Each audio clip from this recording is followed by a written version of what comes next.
But okay, last time you guys were actually in the room when Calypso was cured of the mark, the And black I'm spot. unconscious. Yes, Phraan is unconscious and is currently being carried out by the party so that they can take him to bed. Of course, Phraan's last words were looking up at a spell-induced growth of Callisto and giant woman before blacking out. Yes, that is correct. That is 100% certain. You forgot the most important part. Garem admitted he didn't hate Phraan. Yep, that's right. Did that happen? I don't know, man. Y'all weren't there. Sure did, Y'all but I weren't was there. sworn. Everybody heard it, Aaron. Honestly, I actually really enjoyed that little bit. I was like, oh, we still Did you? need Did to you? clip Because that. Sam just admitted she was gonna steal your uncle. We still need to clip that because of Ben just listen. screaming in I the background. tried to, I but- knew it! I tried to, but Demon, yours didn't like upload for some reason. Damn. Oh. Oh, wait, I have it recorded. It's on Yes. my Okay, phone. good. You have to clip it. As that day ended, Garem actually took Phraan to his room so that he could take care of him, get him in bed. Oh. Okay. I the knew party. Shut the fuck up. He wants me. You already have a level of exhaustion. Don't make me do more. Level of exhaustion Fucking game. gremlin ass. Yeah, I do. He can give me another one if he wants to. As y'all all go through your day, Calypso, your hand now has a scar there. Oh yeah, I got a neat scar now. Yeah, on both the front and back of your hand, it is essentially a long cut, as it from the palm from covering basically top to tip to bottom of your palm. Tip. That's called docking. Anyway, That's what I'm doing right now. I was gonna ask with the bracelet that Vieta gave me. Does that still kind of protect me? so the way that the brazier worked is that it hid like it essentially would hide like tracking spells on you. Okay. Or I still want to keep it, but I wanted to know if it was still even useful at this point. so technically it's still useful. If someone were to say use a tracking spell on you, they would have to be within 60 feet to track you. Okay. I know I'll it was keep it on. 120 feet. Yeah, they would have to be in 120 feet distance of you. You were Okay. all rushed to your rooms to be hidden away as Oh yeah. as the church began kind of running around. You could Inquisitor hear I or something was there, right? Inquisitor K was K, there. that's right. And the only person to hear about it was actually Gragnar. Yep. Because he was tiny. I was tiny and looking under a door. And with that, again, Gragnar, you actually recalled yourself that K was the Inquisitor who had supposedly chased y'all down in town. The one who essentially led the Inquisition search for you. We're gonna fucking die. We are. Gragnar, what were those two rolls? Because you've now been stuck in your room for about 24 hours, and I assume you're going to go ahead and do It's some. my room. Okay. He's in my room. So yeah, I am in Phrán's room. Yeah. So Well, the guys were sharing a room. Yeah, we were being real gay together. Yeah, we were real gay. Oh my Okay. God. All right, so I think we did the 17 and the 22 last session. I think. Those That were your sounds right. bomb rolls or something. Yeah. Oh yeah, those- no, I'm still making them. And now we're on to the less good and the bad roll. So we have a 16 and then an 8. I rolled a 2 and I have a +6. Okay. Rip. So 16 and an 8, we're going to average that out. So that's 16, 17, 18, 19, 20, 21, 22, 23, 24. Half of that is going to be a 12. Okay. So that's That is not bad. great. It's not bad though, mate.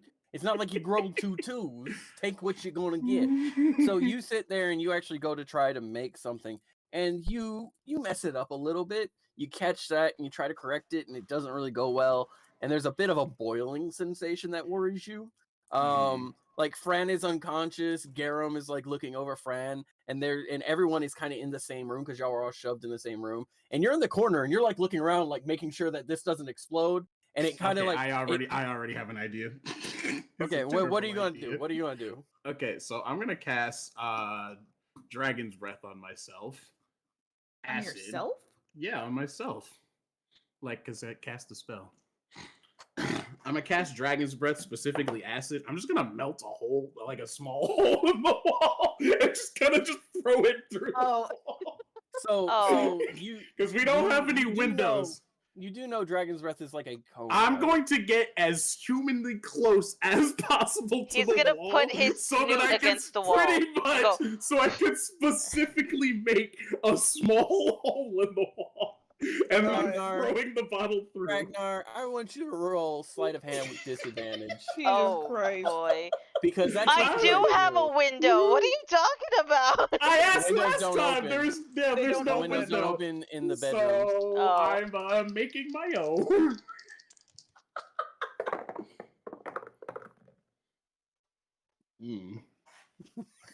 That doesn't sound good.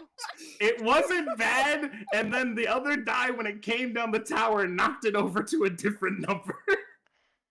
Ooh. Would that count as a I've already forgotten what the number was, so okay. I guess it counts. So it counts as when they're both, if you roll them together, when all the dice are done moving. Mm-hmm. So when you bump dice, that is your own fault for not rolling one and then the other. What do we got? A whopping 7. Okay. So this is what happens. Ragnar, you start looking around. No one's paying attention to you at first, and you're like, and you see it boiling, and it's getting ready to reach the cusp of the vial you're using, and you just look over to the window, and you look like a foot underneath the window, and you scoot. You don't walk. You scoot over, real quick, and you are visibly making motion and moving, and you're like shit, and you're so focused on getting there that like Garem goes to go what, and then you just stick your mouth to the wall. And suddenly acid just like leaks out of your mouth, and Garem's like and you can see like the wood kind of getting this warp from it, and then you just stick your nose inside. Your nose goes inside the hole because it's that big a hole, and then you just and there's this audible as everyone slowly looks over, again, the whole party here, to Ragnar, whose nose is partially through the wall. And he's holding this vial to the side that looks volatile as all hell. And it slowly dawns on y'all what he's doing. As he pulls his head out, he looks and he realizes he's not through just yet, so he goes... He just goes back to doing it. It lasts for an hour. And you can feel the bottle vibrating in your hands, like the trickle of sweat going down your face, like, oh. And finally, rays of light begin to go past his snout. As he finally he just sticks his hand through and kind of shoves the vial out there, and you don't hear anything at first, and then you hear a crack and a oh my god! Anyone want to look out the window? Well, I'm not there, so I can't. Everyone's in the same room because y'all are in the same room. So y'all all see, and y'all hear like it's dead silent as you just hear someone outside screaming bloody murder. Oh my god! I would like to look out the window, please. You look out the window, and that same paladin who gave y'all shit before, it was like dead out there with other guys, as he's just screaming, as his hair on his head, he had nice black hair, Not begins anymore. to fall out. And he screams as, like, it's very obviously, like, suddenly burst into flames. I'm gonna turn to Ragnar and say... I'm, like, actively trying to shove things into the hole to plug it up. Oh my god. Ragnar grabs, like, a cloth out of the drawer and, like, shoves it in. And as I just want to point this out, like, Calypso, you look over to him like, oh my god, and you just see him shoving it full, and then you look out, and the guy's like on his knees, and he falls over unconscious. And like the church, there's like a couple of church people who just slowly look up to your window with horror. Fuck. What are you doing? Wait. How big is the window? It's not the window. The hole he made is about like 6 inches wide to fit his feet through. Wait, 6 inches or 6 feet? 6 inches. 6 I'm inches. gonna Okay, make a because I was like, It wasn't. He didn't throw it out a window. He made a hole in the wall.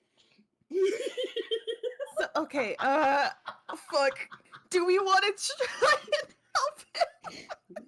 No. I'm gonna like listen to like our door and see if I hear any The like footsteps coming.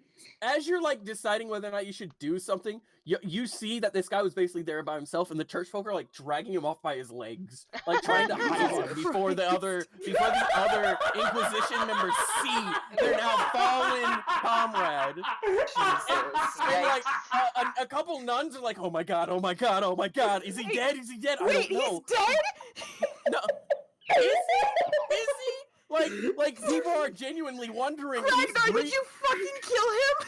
I don't fucking know. I didn't know there was anybody out there. The options were kill all of us in here, or I guess, oh fucking well, he shouldn't have been in the way.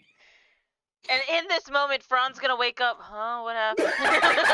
So you wake up for like the splittest of seconds, and everyone just looks at you, and then you go like giant woman and fall back asleep.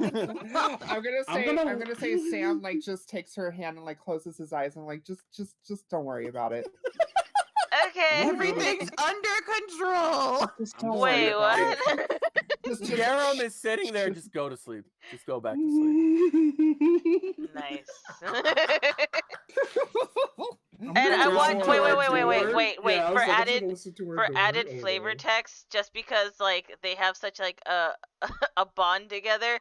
In his like, he is unconscious, completely out. He's gonna hold out a fist to Ragnar, and then pass out again.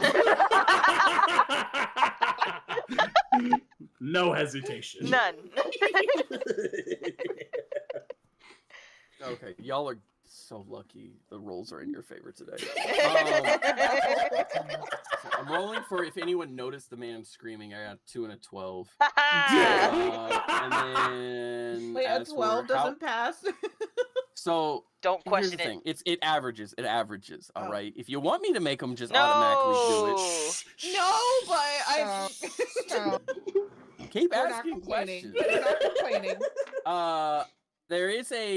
They got a 13 and a 7 to hide him. So like y'all see him get dragged into a bush, and he's like half hidden in the bush, and they're like trying to like sit down like in front of his legs sticking out as if they're just sitting there doing nothing, and they're just like, oh yeah. Yeah, you want an apple? Yeah, I'll get you an apple. Oh wait, no. You know, actually, we're just- Greg, fucking slacking on the job. Yeah, and like about Greg. an hour or two goes by as finally like you see him get like picked up and thrown into a wheelbarrow, Oh. and fine. like somebody like puts 2 fingers to his neck, and they let out like a sigh of relief, and then Oh, they're he's like, alive. and then they're like, what do we do? It's like, and you don't know, and they bring him and they like take him out. They like you see someone. Do they take him out or do they take him Take out? him. Take him out. Some bigger fella grabs the wheelbarrow and like throws like leaves and hay on top of it, and then you just see him getting dragged off into the distance. Like you don't know what's going on there. And a few more hours go by, and it's like silent, and the sun sets. And when you hear a gentle rap tap tap on your door, just Immediate ashen form. Hell no. Immediate. Absolutely not. Calypso's just kind of standing there frozen, like, what the fuck do we do? Sam's gonna go answer the door. Sam's gonna go answer the door. I'm so glad I'm unconscious. I can't be held responsible for this. I am literally like a kid that got in trouble with their parents, and I'm just like, I don't know what to do. Yep, I fully So- dispersed. I have no time for this. so Sam. Yes. Oh. As you open the door, it has been a very long time since the concept of like fear has truly felt in your soul. Oh, shit, okay. And Sister Yolanda stands in the crevice of the door like a horror movie. As you open it, the light from inside the room just cracks across her one good eye. And she just looks down with a calm smile on her face. Hello, Sam. Hi. What happened? And she immediately looks past you and sees the hole in the wall directly across from the door. He's sees over there. and are you pointing to the ashen form of him just kind of? Oh no, I'm dispersed. Sure am. I'm fully dispersed because that's how it works. Yeah. So you are The only one left over there is me, so you keep pointing at me. Gragnar, you are fully dispersed, but you are an ashen form. You are a cloud of ash. And it's like, wasn't it like flavor texted gaseous form? Yeah, it's flavor texted gaseous form, but it is still an ashen form. It is ash floating in the air. He's that little fart over there. Could you open the little door fart? for me? Oh no. Little fart. Yeah, I'm climbing under the bed. Yeah, sure can. And she puts her hands together and she's like, "Thank you so much, darling." And she steps in, and it's that heavy clump of those steel boots that she wears underneath her nun gown. No, I know this isn't gonna fucking do anything because she can already fucking see me. I'm just gonna put my hood up and back away slowly. And then she watches the ashen form go underneath the bed like a child. Oh, heavenly goddess of mercantile, rebuke this dumbass and have mercy on him, because I will have none. And suddenly, she uses divine intervention. No. Oh. A 19 to go ahead and rebuke your ashen form. You suddenly become a full-formed kobold, and there's a slight thud as his hovering body hits the floor. And Gregor, as you're underneath, you hear the creak of the bed that you're hiding under, which is not the bed that I'm Phraan gripping the top of the bed, and she's like she lifts it open like you would a trunk. Jesus Christ. How you doing there, Gragnar? Okay, I can explain. I asked, how you doing? I'm good. You feeling lucky? No, not You particularly. feel blessed? No, exactly. You feel like the world's on your side right now? No, not at all. I half expected you to be good. like, well, actually. And she just grabs you and pries you off the bed. It's just, and you're I can explain. And she just slowly and calmly, holding him by the back of his neck, by the way, slowly and calmly lowers the bed.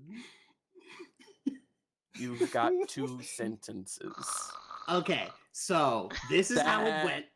Hold on. Okay. So this is how it went. Unless you're doing a run-on sentence, that's 2 sentences, and you failed. It was fully gonna be a run-on sentence. Okay. There's layers to it. These are onions. There are no ogres in this place. At least none I'm aware of. I know, but this situation does have layers.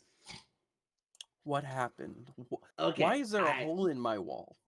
Okay, so I was making a thing. It didn't pan out, and I thought rather than blowing up the whole room and killing all of us, I'd throw it out the window, but the window doesn't open, so I made a window, and Do you ever think that maybe you could have, I don't know, broke the glass instead of putting a hole through a foot of concrete and wood? It dawned on me, but it would have been Nard doesn't really think. To be fair, did you the think- hole in the wall was quieter. Did you think to, I don't know, look out the window to see who is directly below, like a paladin who has a vendetta against you and would quickly and wholly sell you out for nothing more than the shit off a donkey's ass. So, question. This is out of character question. How tall is the window off the floor? It's about 2 feet. Okay, never mind. I don't have an excuse. She turns around and sets you ever so gently on the bed, but does not let go of the back of your neck. And you are still completely being held in place by her. And there's a slight squeeze, just an ever so light squeeze, as you can feel your eyes bulge just a little bit. And she's just like, Ragnar, I'm trying to keep y'all alive. Mm-hmm.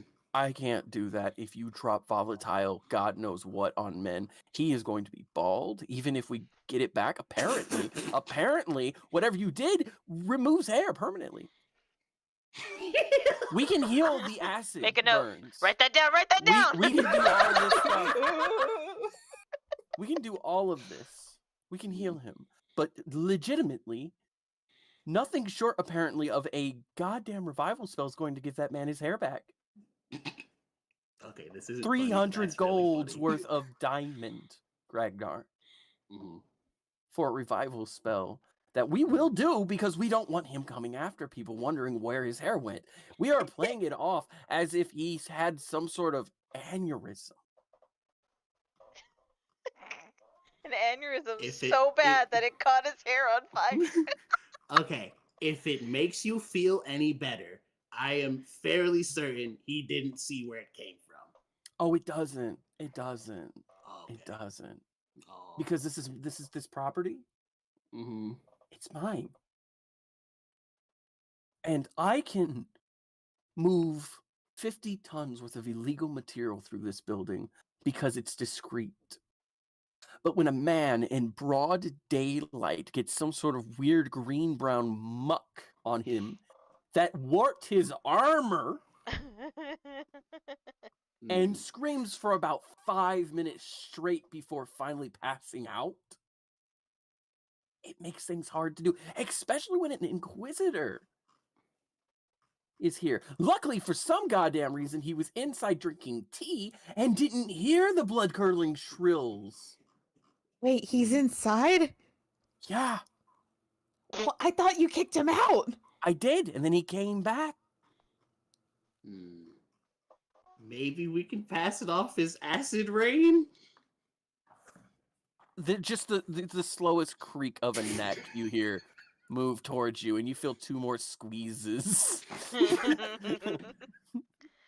I'm going to go and talk to him and distract him until we have that paladin taken care of. We brought him in because there was screaming outside, and it was just better to have him inside and think that we have more goats than we do people here. And she just... Cats also scream.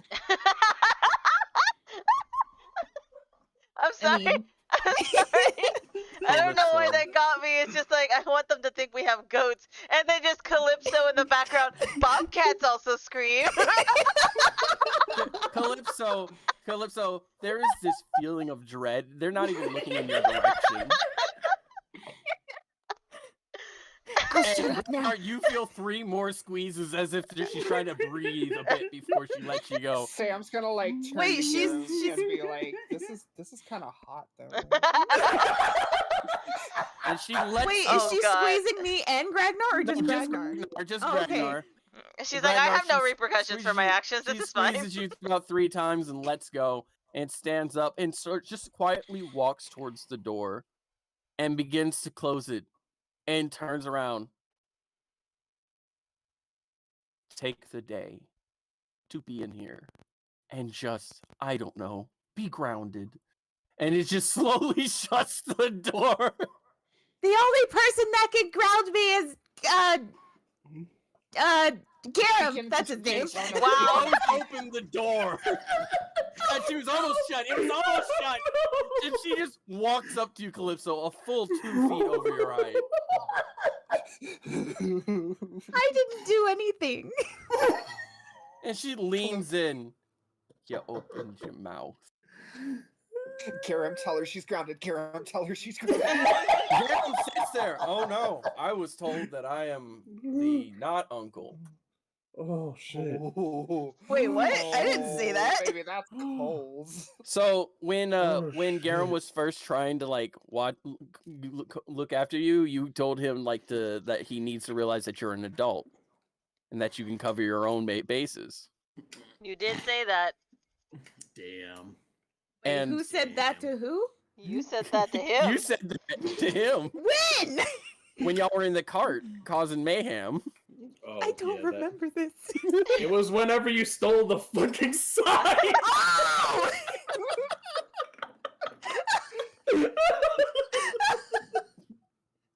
And Garem is sitting there. He's completely calm this entire time. He's just without breaking You were eye supposed to have my contact. back. Without breaking eye contact with you, he removes the cloth he had put on Phraaan's head and just puts a brand new one. He folds it and everything. He doesn't lose eye contact with you. I thought you were supposed to have my back here. Always and forever, kiddo. Always and forever. And he proceeds to just sit there. And Yolanda just looks at you and says, "You live." Oh, wow. God, it's been so long since I've said this to Phraan. You living in my house. You're eating my food. You're burning people on my land. Which is very appreciative, except for that last part, but... Oh, believe me, I understand it's not appreciative. So I'm gonna make this very clear. Very, very clear. Okay? Oh no, I don't like ultimatums. Oh, it's not an ultimatum, Gragnar. Oh no. There is no choice in this matter. You see, we have a contract, and it says that you will live here. This is non-negotiable. Don't burn people, or set them ablaze, or blow up a place. You need a place to do lab work? We have a place in the basement. You need a place to go ahead and practice fighting? We have an entire building dedicated to adventurers doing that. Wait, Ragnar, you didn't even ask if they had a lab? Okay. Oh no, be sweetie, fair, don't change it to be- him. I'm looking at I'm you. not. I am just now learning this.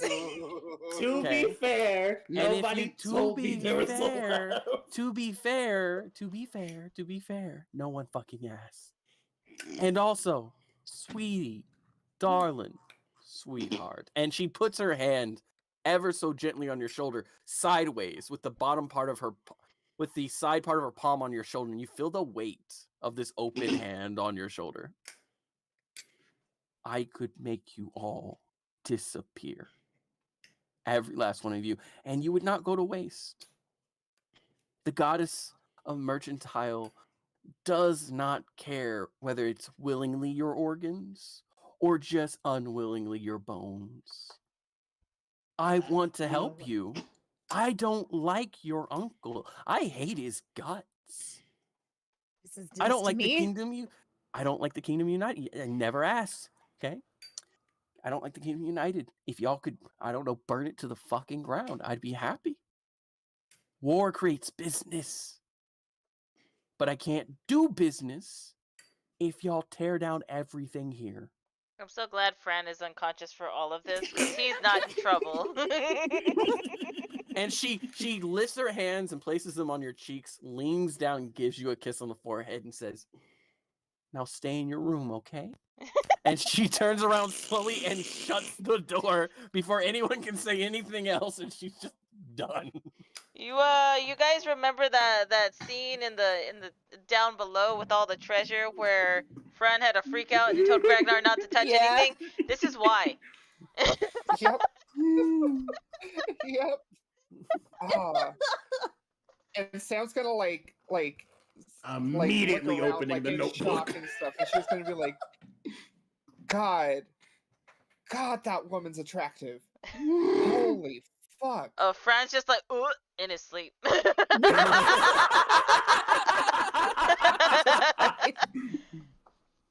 So y'all now have the day to sit in the room. Lit. At about midnight, someone does come into the door and let y'all know that y'all can walk around. When am I awake? You wake up about 2 in the morning. You've been Oh. asleep for about, because you fell asleep about 6 in the afternoon. So you've been asleep about 6. Well, because like they had like immediate like 3 things of exhaustion, right? Or Well, yeah, we got rid of 2 of them. Yeah, you Oh. got rid of 2 of them based on like medical care, that y'all gave, and the potion. So they're down to a single level of exhaustion. But you wake up at about 2, 3 in the morning. Okay, you've been out for about 8 to 10 hours. I shouldn't have that exhaustion then, because exhaustion goes away after a full night's sleep. 1 level of exhaustion. You got rid of a level of exhaustion by the sleep, and you got rid of another level by the potion. I thought medical care took care of one of them. It did. You had 3. So yeah, I had 3. But like, Yeah. what? So if am I counting wrong? It was the potion, medical care, and then full night's sleep. No. The medical care plus the full night's sleep is what allowed you to get rid of the 1. Oh, Potion okay. was medical care. Yeah, the Oh. potion was technically medical care. Oh, okay. You were saying it like it was 2 different things. That's why I was like, I Sorry, should be sorry. done then. Sorry. Yeah, no. You wake up about 2, 3 o'clock, and you still have 1 level of exhaustion. You feel really tired, and you look around, and like you see a bit of moonlight through the window, and then a bit of moonlight that, as you focus, is coming through a hole in the wall. My room. Ragnar, are you still trying not to fall asleep? Yeah. Okay, so I need you to roll a con save to not fall asleep, because this is technically your second night again. Oh, I'm good at con saves, baby. Okay. I'll be right back. I'm gonna get a charger real quick. Okay. 17. You got what? 17. Okay. So you 2 you points stay. of You are. exhaustion. Is everyone else like resting in the room, like probably asleep by 2, 3 in the morning? No, I'm awake Yeah. now. I'm Yeah. writing down all that shit. So earlier. That's Phraan some good wakes up, potion. and Phraan, you see Ragnar in the moonlight, setting down in the middle floor as he's just taking notes and kind of going over what he was going his stuff. You see the hole in the wall with like a blanket half shoved in it, poorly, and everyone else is kind of asleep. You wake up fully refreshed though, other than the 1 level of exhaustion, which has you a bit sore. I'm gonna sit up in bed. I'm gonna look at my wall and go, "What the fuck happened?" Okay, there was an option of either blow all of us up or burn a hole through the wall. Because she wouldn't let me explain. This is the thought process we had. If I threw it through, Yolanda? yeah, no, it didn't go well. Oh. Long story short, I was making bombs. It was not going as well. you do. Yeah, one of them did not go well at all, and I had an option: either I let it blow the fuck up in here, or I throw it outside. And the idea was, if I You threw it through the window, a bomb outside? Ragnar okay, doesn't think. in hindsight, it was a bad idea. But also, getting blown up is a bad idea. I am very squishy. Did anyone get hurt? You know the guards that stand You're outside? asleep. Oh, I am? Oh. Yeah, you're still asleep right now, yeah. Okay, never mind. Like, if Fran's looking, Ragnar's like literally just like, Who? tell him. Who got hurt? Fine. Okay, fine. Remember that fucking dickhead Inquisitor that came in here? Not the big one, the fucking other dickhead who came in here screaming. Oh, yeah? That Yolanda threw across the room. Yes. Yeah, for some reason, he was around the back of the church and got hit in the head with Wait, it. I thought it was a guard. No, it was the paladin who came to the church and was yelling, and was also the one that y'all took care of in the bar. Yeah. Mhm. Ooh, okay. Yeah. So he just happened, just like, wrong place, wrong time. And like Yolanda was like, I could have threw it out the window, but like we're trying to lay low.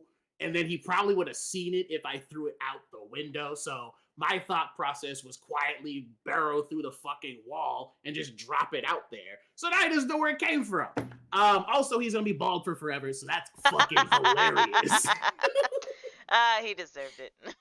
Yeah. Phraan, as you're laughing, you look around and Hi, you actually see Scrunklord, Garem welcome. sitting next to you, like asleep. He's asleep with his eyes open, and he's just staring off, kind of sideways. Jesus. Jesus Christ. I just turned to the side and go, ah! And you see that he's got like cloths and things that he's been basically taking care of your fever and stuff while you were asleep. It's fairly obvious that he was actually like nursing you while you were unconscious. So Fraan's that's gonna. real gay. Yeah, I was gonna say Fraan's gonna get up and take one of his extra blankets and put it over his shoulders and be like, "Good night, sweet prince." So I want to point out, in my notes, Garem is a light sleeper. So as you do that, No, DM. I am requesting you roll for it. The man. No. Hang on. The man has at least a day of exhaustion, and you know it because you stated it. So he's getting negatives, and you know it. Oh. Okay, so you roll with what is the first level of exhaustion, Ragnar, again? Oh yeah, I know that off the top of my head. I think it's disadvantage of ability checks. Hold on. Nah, DM. If he's gonna murder me, it's gonna be for good reason, and I want him to be dead tired doing it. I was gonna murder you, but... Yeah, disadvantage on ability checks. I was right. Okay, so roll a sleight of hand with a disadvantage. I'm not using no sleight of hand. This is my room, my blanket, and he's on my fucking property. My game. Roll sleight of hand. Why? What? Explain to me why a sleight of hand is necessary. You're trying to do it without waking him up. Okay? You're putting it on his shoulder. So you're just putting it on him. I'm just putting it on him. Okay. I ain't being sneaky about it. He wakes up and sees I'm doing him a nice favor. Okay, then we're good, because he does wake up. But here's the thing. This is how this goes. You go, "Good night, sweet prince." And then I put the blanket on. Eyes with him. You lock eyes with him. You got this smirk on your face, and his eyes don't even move. He's like, "The fuck are you doing?" Well, you look tired, so I was putting a blanket on you. I was also about to give Serafina the bed. I'm sorry, Calypso. And he only thing to move is his mouth. The entire time, it didn't even look like he moved. His eyes didn't move or anything. And you were just locked eyes with him. He's just like, "Go the fuck to bed." What? I just woke up. Whatever. And he goes right back. He doesn't move or anything. And I just like pet his hair. Shh, go to sleep. It's okay.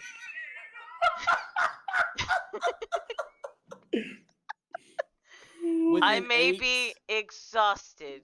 With an 8, he goes to just kick you in the shin. Like obviously he's not gonna. Yeah. Yeah, no. With my base stats, he ain't doing that. I'm just like, oh, it's okay. Go to bed. Okay, 14 to just fucking you kick you in the other leg. You cannot keep rolling just to hit me because you know you failed the first time. That's rule number 1 of DMing. he can at least try twice, all right, and then I call it on that. That's the thing. I always do it like he kicks with one leg, he kicks with the other. Me. That's all. Okay, hang on. Fine. Because I see it fucking coming, I get advantage to dodge it. How about that, huh? Not which fucking 20, bitch. So it gives you a regular roll with this, I said what I said. It's disadvantage, and now you're rolling with advantage, so it becomes regular roll. Anyway. They're trying to beat me up, y'all. Okay, so I'm going to pick up Calypso, and I'm going to lay her in the bed so she's not sleeping on the floor or a chair or something, because we only have one bed in my room. No, there's I was gonna say, I thought there was more than one. There's 2 beds. 2 beds? Yeah. Those beds. Okay, well, I assume one of the ladies is not in a bed. I will pick one of them up and put them in the bed like a gentleman. DM! Well, you already said me, so I guess me. So then Calypso's going in the bed. Alright, so, go ahead and roll a... What is your base strength as, Phraan? My base strength? Are you calling me heavy? I'm not calling you heavy. I'm asking what Fran's base strength is because I'm not a strong boy. I am a smart boy. I have 11. Because if he's going after you got more strength. Okay. I'll say this. I'll say that you take the time to go ahead and squat down. Being a smart boy, you take the time to go and squat down and lift with your legs. That's right. And after about 30 seconds of like correcting your posture. You then begin to kind of waddle over to the bed and put her in the bed. Look, I may not look the most actually, no. My charisma is 17, all right? I look graceful as fuck waddling over to this bed. And It's you, a graceful waddle. Calypso, are you the type of person that would wake up from being like handled like that? I think so, like a little bit, Okay, but like so- not fully. I just kind of Okay. like, huh?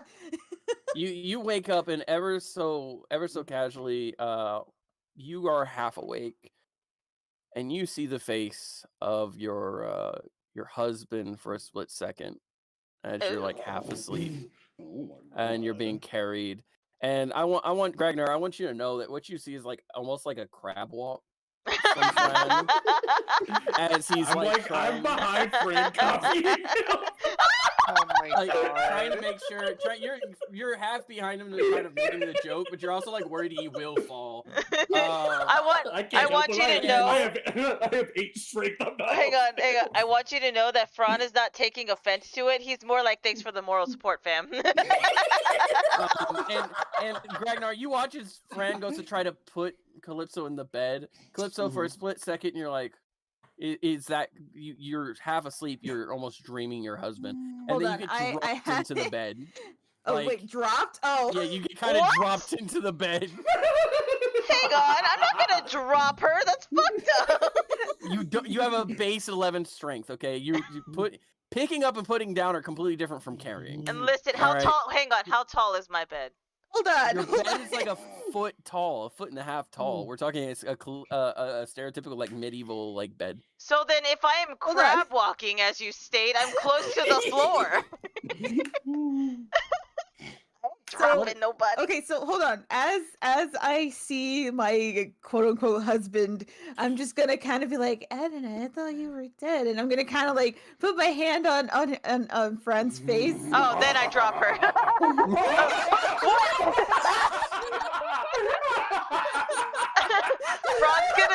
Fran's gonna start blushing so hard, like bright red, and just like drop her on the bed. Oh my god! Whoops. You do that. You turn around. You're like, oh my god, and you suddenly feel eyes on you as Garem hasn't moved yet. just Da-da-da-da-da-da. and he I'm takes gonna the wake up and just, I guess, just stare at Fran and be like, I thought you could use the bed. And is anyone else thirsty? I'm gonna get some water. I'm not thirsty. You want to help make bombs though? Yeah, you know what? And I pick up Ragnar and like I kind of like scoop him with all of his bags, and I walk out of the room. what just happened? Romeo just fucked up. Oh, you're awake? I thought you were asleep. Go back to bed. And he takes the blanket off of him and puts it on you. Sam's just like. No, Sam's just dreaming of large women. There's women and dragons. Sam, Yes, yes. your dream consists of almost like a Goliath-size Yolanda squeezing your God. neck like a squeeze toy. Oh no. Damn. If she wasn't supposed to be my mother figure, that'd be hot. But she's supposed to be my mother figure. It's not. So how dare you, Aaron? Why did It they even get to have sounds all the like fun? My throat sounds like a dog toy when she does it. It's like. Oh my god. And yet, in your dream, this is like the hottest thing you've dreamt in a while. Oh yeah. And the night rolls by. Gragnar and Fran proceed to spend the rest of the night awake. Y'all find your way to the lab, actually, and Gragnar, you discover on your last night here that there was, in fact, a decent laboratory of sorts. I'm just like, Technically yeah, why didn't you speaking, just ask me? I would have told you No where one everything was. told me. Just let me do experiments in your room, which I don't think that smell's ever leaving. Yeah, it's a good thing that we're gonna be on a ship soon. I won't have to smell it for very long. But I mean, technically speaking, there's you have some ventilation now. Yeah, that was the whole plan the entire time. I'm I'm gonna board that up. Don't. Yeah, no. Also, why didn't you just ask to open the window? Guys, Window it was a doesn't split second. It was a split second thing, and you were unconscious, and all of us were in the same room. I didn't want to blow up. I am very squishy. Honestly, you know what? You were thinking on your toes. I respect that. I'm not even mad. Yolanda, though, she will kill you. She will turn you into Oh a yeah, pair I'm of aware. boots. Oh, I'm very aware. I was in danger. In fact, she's wearing the last guy, actually. Oh no. Gragnar's like, cousin Cletus? as the night More like as the night Cleats. goes on, Phraan and Gragnar, y'all actually spend some time together, just kind of bonding as Gragnar fucks around with his That's research. right, we do. The rest of y'all wake up about 6 in the morning. Sam, your level of exhaustion that you had from partying all night prior is gone because you full rested. Sweet. Garem's is completely gone because he full rested finally after he Yay. got 2 days of full rest technically. And Calypso, you wake up and you find yourself fully rested as well. Gragnar, you have bags under your eyes. Bags on my back, bags under my eyes. I call it Gucci, baby. Let's go. Oh. I'll I get need the you to Gucci make toaster and ice cream. I need you to make a wisdom save with your now 1 level of exhaustion. 2 actually. 2, yes, 2 levels of exhaustion. Ooh. Ooh. Oh. Ooh. That was not that good. Oops. Oh.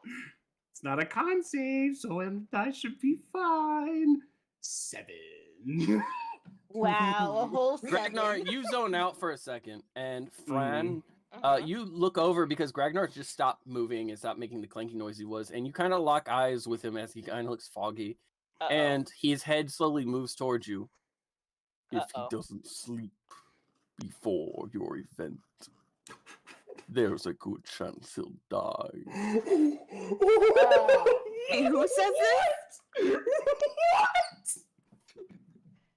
Who says this? And I pick up Gragnar. And Gragnar, I you kind come to as you're being lifted. so I Wait, cradle him and I'm like, Gragnar, Huh? it's time to sleep. No, I don't want to. I got stuff to do. I'll tell you what. How about we make a deal? Mm-hmm. If you sleep, I will get you a rare material to make bombs with. I have so much more research to do. I have things to catch up on. Let me Time to say sleep.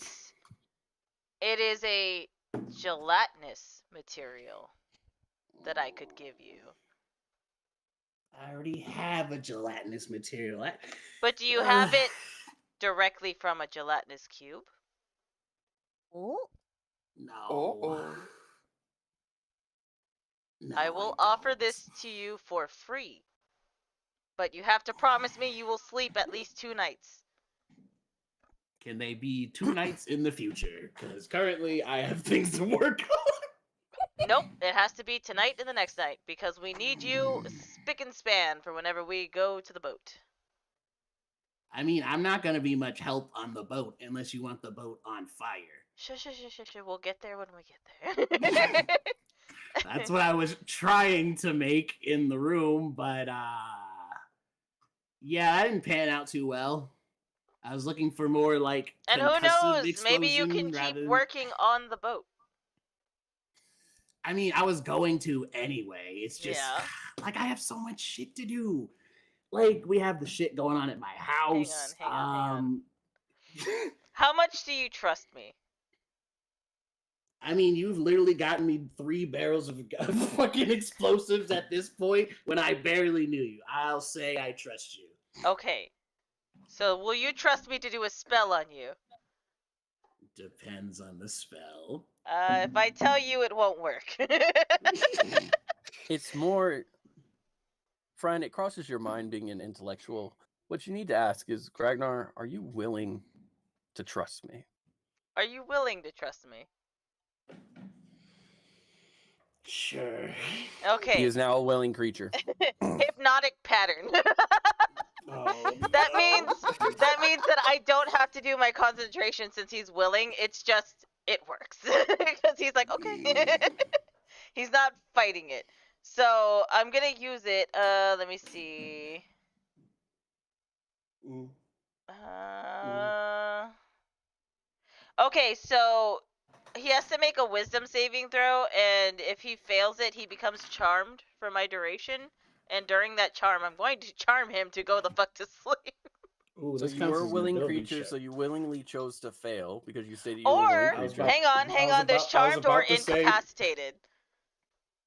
I was about to ask because it's going to be a disadvantage regardless. Because I have 2 points of exhaustion. Yeah, so you are now out. Just wah wah wah wah wah wah wah wah. And Phraan says, go to sleep. And you just black out. And then I start I put him somewhere on the floor with like his head propped up against like a sack of something, so he's not like laying flat. And I start carefully putting all of his stuff away into his bag, and I carry him back upstairs to the room. Okay. As you carry him back up to the stairs, you realize that it is probably about 6 or 7 in the morning. Everyone else is now awake in the room as you see Phraan kind of almost like a baby carrying Ragnar in. Oh, I want him to be sucking his thumb. If It is- anything, he is clutching that backpack with my Yeah. dear life. when you put the backpack on him, he just holds it and he wraps around it. And so you're he's holding sucking him on the as strap. Yeah.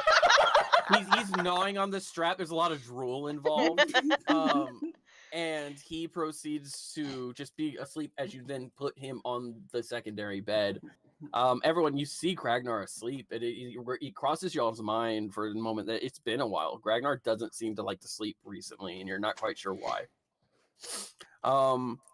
Today is the day that Phraan is supposed to entertain guests in order to get some jobs done. Yep.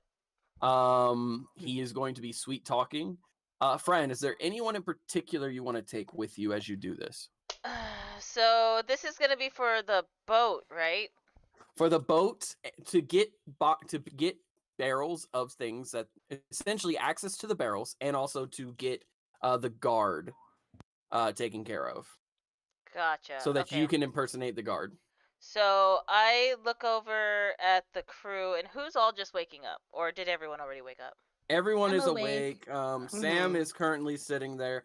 Garem is the only one who looks like he's still asleep because he hasn't moved. He literally hasn't moved from when you last I'm saw him. gonna wake up and be like, oh, I had the weirdest dream that my husband was here. And Fran's gonna like turn bright red again, and then turn to Sam. Sam, would you mind accompanying me today as I take care of some? Well, as I charm a few people for us to get on that boat. Yeah, sure. Good. It'd be really useful to have you around since I don't know much about the seas, and having somebody who does will show that they can at least trust me with that because I have somebody trustworthy enough. Sounds like a plan. I'm for it. Perfect. Let's get you dressed up. It is a party after all. And he's going to hold out his hand and be like, "Follow me, please." And Sam's gonna be like raised eyebrows following him too. I'm like, dressed up. I look hot already. Oh, Like, you what the fuck? absolutely look fine as hell, and I will agree to that. However, it's a party, and then it's just a lot of nuanced bullshit, if I'm being honest. I hate dressing up. As he's, like, in his vest and, and like, button-up Isn't he shirt. like... This is my casual clothes, actually. Actually, Meanwhile, he has like bronze buttons and shit. He does. He absolutely does.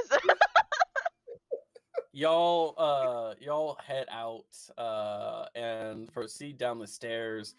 Phraan, you actually go ahead and immediately beeline for the Nobles District, which is a richer area of town. And you take Sam to a clothing shop. Sam, you walk up to this clothing shop and you see beautifully wood carved mannequins. Oh. I mean, like, I was snack, but oh. Gonna say this sounds familiar. Sam has never been here. Nope. Phraan has never been here. Nope. But yet, here is now suddenly in this town. Phraan, you recognize this as the best place to buy clothing in town. It has been open here for decades. In fact, you don't remember ever this shop not being here. Right. And as you walk in, there is a familiar older gentleman with mechanical clock-like arms that proceeds to be folding some clothes and some fabrics. And he looks up and he sees Phraan and he goes, "Phraan, boy, it's been forever. I wasn't expecting you for at least, nope, right on time." And he pulls out a pocket watch, clicks it, and then closes it, sticks it back in his pocket. He doesn't even look at it.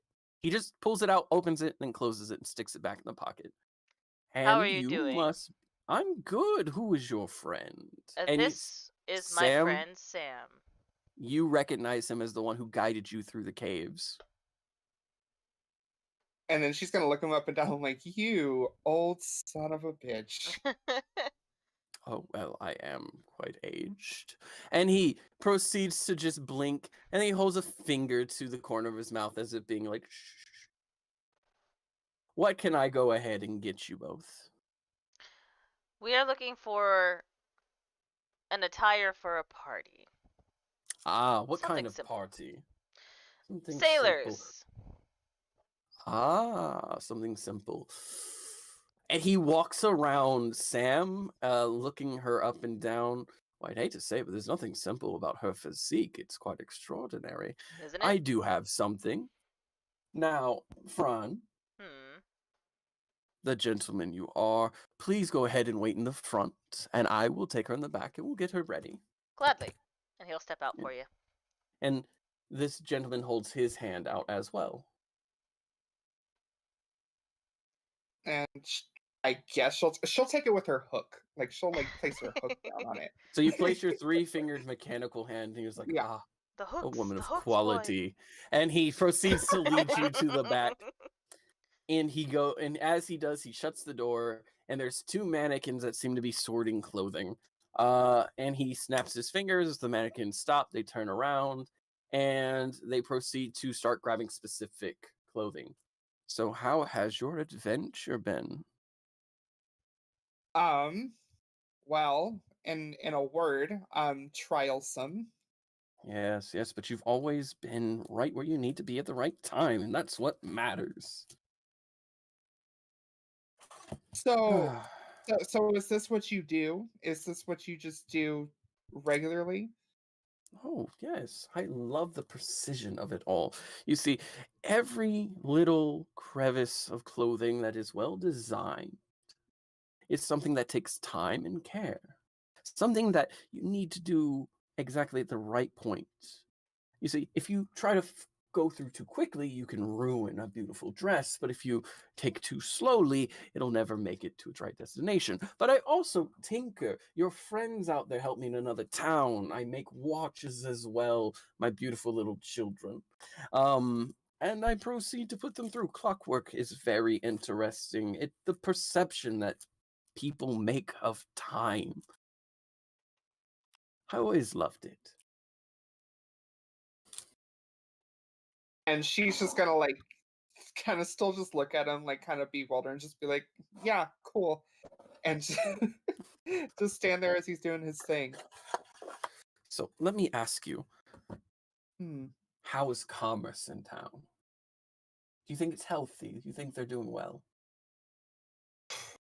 Hell if I know. I mean, I've been out of the trading game for quite some time now. Yes, I wouldn't say that. You've made quite a few deals since being in town, or at least that's what I've heard. Commerce was very happy to hear about you all in town, making things lively again. Commerce, you're speaking of commerce as if it's a person? Yes. Commerce is just like any other concept. Things get healthy or they get sick, they get stagnant. Nothing's good about stagnancy, well, except for stagnancy itself. But they're quite young and old. Quite weird. Take me, for instance. As long as y'all are all around measuring the distance from the sun, is it here in the morning, in the afternoon? And as long as birds chirp at 5 in the morning every day when everyone hates it, I'm feeling quite healthy. I see time hasn't made you any less vague. Why would I make myself vague? And he turns around and he looks at you with a solid smile. No, I'm just meaning that, like, I guess your concepts are kind of lost on me.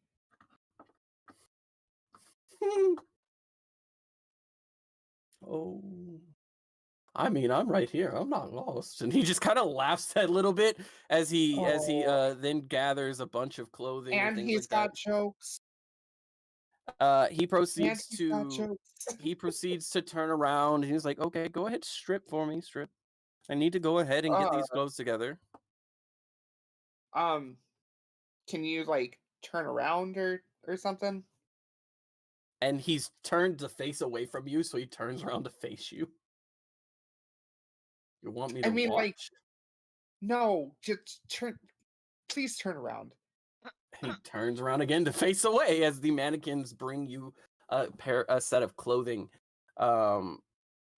Very beautiful black silks and what looks like leather gauntlets, a few other things. You'll find that it's both functional and accentuates your natural curvature. Nice. You put on the clothing? Yeah. Okay. So it takes you about 10-15 minutes. It's actually pretty quick compared to some of your old clothing because you tend to put on a lot of things that have functionality more than anything else. They still look good on you, but it's definitely more function. Whereas this is like form meets function almost perfectly. You have these black wrist guards on that actually have a fabric around where your hands would be. You have this beautifully laced black with gold lace shirt that fits you form perfect. He didn't even measure you, and you're not quite sure how he got it just right, but it fits your buttocks and your bosoms quite well to go ahead and actually fill My your curves. bosoms. Yeah. And then you have what looks to be a chest plate of sorts, and it fits across you, and it's this black leather with, again, gold embroidery across it, and it's very much leather armor. That's meant to be there. This leather armor is going to give you a +1 to your AC. Ooh, okay. And you are given these black pants that at first look very stiff, but when you put them on, you realize that they're cut just perfectly for you, and you receive this black boot that fits and gives you just the perfect height to your leg.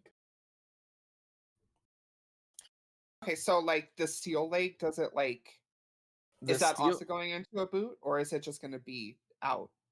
so the steel leg is out, and he holds up a Okay. finger. I have something for that when you're done. Okay. Can I turn around? Yeah, 1, sorry, 2, you're 1. good. And he turns around and he snaps his finger, and your leg was essentially a makeshift prosthetic. It was made from the The molten steel. Yeah. Well, it was your leg was essentially severed when the molten steel was put on, and you have Right. a makeshift artificial limb that fires your weapon. But it is very much just that, a makeshift weapon slapped onto your leg. Mhm. What is brought to you is essentially a much more nuanced approach to your weapon. And it still will do the same damage, it still only does the same thing, but it is this beautiful silver metal that has been embroidered with roses and water insignias and fish to match your kind of aesthetic of a pirate. And as it's brought to you by one of the machines, he smiles and he goes, "It'll grow with you." And he proceeds to walk out. Now, Phraan, as far as you can tell, they've been in there about 15 minutes. Yeah. Sam, if you choose to put the leg on, it'll take you about 10 minutes again. She's gonna hold it and like look at it a little bit and like inspect it. It is beautiful craftsmanship. It looks like something that was made specifically for you, despite the fact you didn't know you were going to be here today till Phraan asked you on a whim.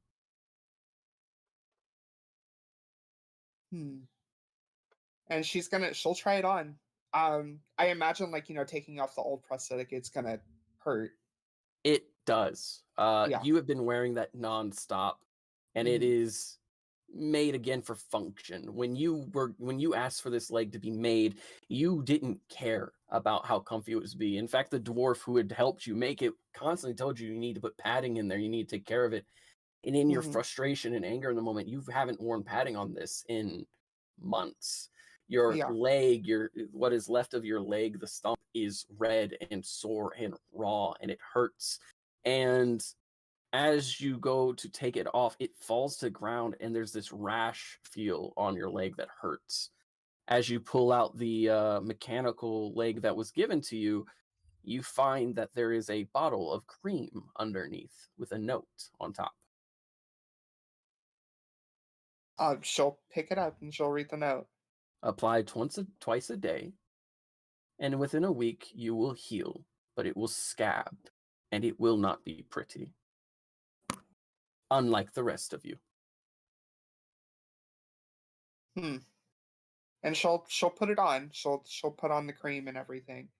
You apply the cream, and there's this initial burn that hurts a bit as you do so, and then there's this cool sensation that you forgot how much it hurt. You forgot how much that feels sore. And you're reminded of that day for a split second of the steel being poured onto your leg as you were being held down. Some of your crew who were doing so with tears in their eye, in fear. And you remember that old man that you saw on the ship, as you had forgotten he was hiding behind some barrels, weeping as you were thrown overboard. A weight on your chest settles in a little bit more. Oh, sorry. I was laughing at the gift. I was like, damn! Jesus fucking Christ. I was like, fuck. I'm so sorry. No, I'm only explaining personal trauma. Jesus. God damn Meanwhile, it, Beck's like- Serafina! Meanwhile, Beck's like, she fell off I the thought I boat. was muted. Whoops. As that settles into you look down and you see that the cream is working quickly. The swelling has gone away, and it almost seems like this cream might have some sort of magical properties. You go to grab the leg, and as you look, you see that there is this beautiful work of fabric that is going to be kind of nestling your leg. And as you put that on, it feels comfortable. It feels cool. And you strap in and you lock your leg in with the straps, pulling your pants leg down. It sits and it matches the black boot you see ever so slightly, as if you have armor on top of a black boot. The work of leather and metal on this prosthetic. And the mannequin stands before you with their hands outright, as if waiting to receive the other leg. She's gonna like hold up her other leg and like look at it for a second. It is, And again, this kind of beautiful hodgepodge. It was thrown together in less than an hour, and you remember watching the dwarven gentleman working hard to put it together for you as you were leaned against a wall, sweating in pain. Specifically, some of the metals from your leg, you had specifically requested that some of it be worked into it, but it is crude and feels heavy in your hands. she's gonna continue looking at it, and then she's gonna look up at the mannequin. I'm like, no, I'm gonna keep it. The mannequin tilts its head and looks back at the other mannequin, and for a split second, it doesn't seem like a machine. Hmm. Seems like it's contemplating, and you see the mouth where there would be a mouth. It's actually more of a flat, beautiful carving, but it slides up a bit. It is a weight you do not need to carry anymore. Well, a pretty good friend of mine made it for me, and I'd rather not let go of it just yet. Mm.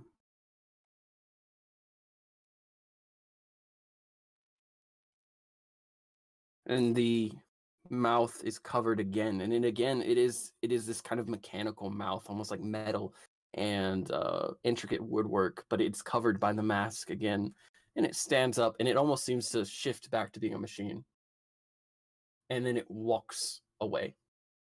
Hmm. Phraan, as you are outside haggling for the price of the clothing, Uh-huh. it's all my finest. 300 is the least I can do. Okay. Fine. That's fine. Is it? I was expecting a little more pushback from I you. I got a lot on my mind, that's all. uh, Women, men, you know, ghosts. oddly enough, just one woman. That's it. It is about time that you settled down now, I isn't it? didn't say anything about settling down. I don't even think she's interested. It's just a lot. But what matters is that you are. And he looks at you almost endearingly, but there's a bit of smugness in it. So how much again? 450. Excuse me, that is not what you said. Ah. I may be a Goes- sap, but I ain't stupid. Look. Wait, you said that. I don't know I mean, about that. that's And they right. proceed to open their box and take the 300 gold from you. Yeah, okay.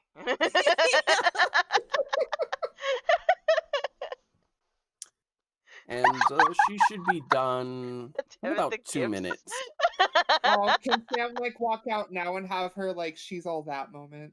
Yes, Yes, absolutely. you walk Okay, out Yes. and Okay, yeah. you walk out and very much you see Sam stepping out looking like dressed to the nines. Their hair is a bit messy, but they've straightened it and pulled it back a bit behind the ear. They are in this beautiful black and gold ensemble with these gauntlets and chest plate that you recognize as actual leather armor for a split second. And then you see the leg, which almost looks like a regular leather boot, except for the metal that accentuates it, and the heel on the back end, which is very much still a weapon. And Fran's gonna look her up and down and go, well, well, well, I didn't think that you could look any better than you already did, but here you go, outdoing yourself. Wow. So you're paying for this though, right? Yes, I already paid for it. Come on. Yeah. Good. Awesome. Yeah, doesn't it look good? It looks fantastic. You look perfect. Sweet. And it's I don't know how yours. to put this. I don't know how to put this, but he didn't even haggle. He paid the full 300. Wow. Can you not tell people that? I think his mind's preoccupied. How would you know? I know a lot of things. I drink and I know things. I You saw drink it and you before know you things. walked in. I don't need to take And he this. looks down at your waist. Hey, hey, hey! Oh. Eyes up here. How many times do I have to tell you this? Every time I'm here. He doesn't even leave the room. He turns around and he stares at a mirror.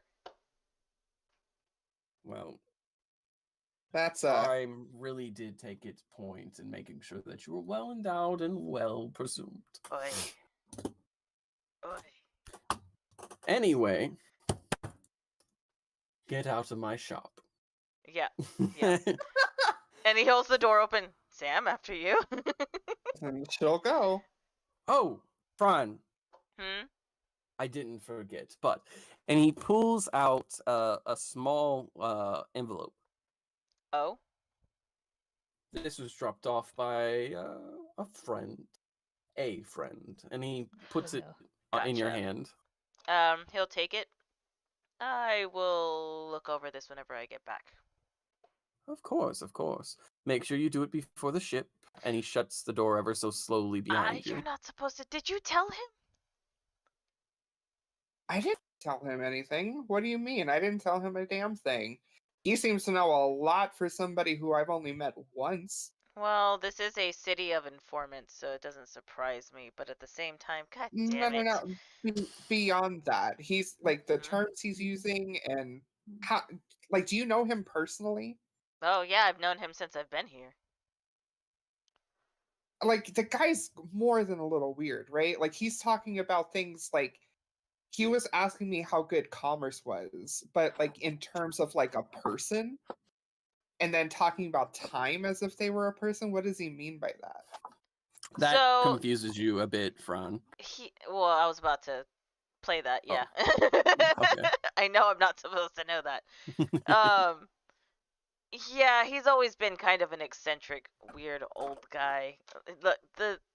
We just kind of ignore what he says sometimes.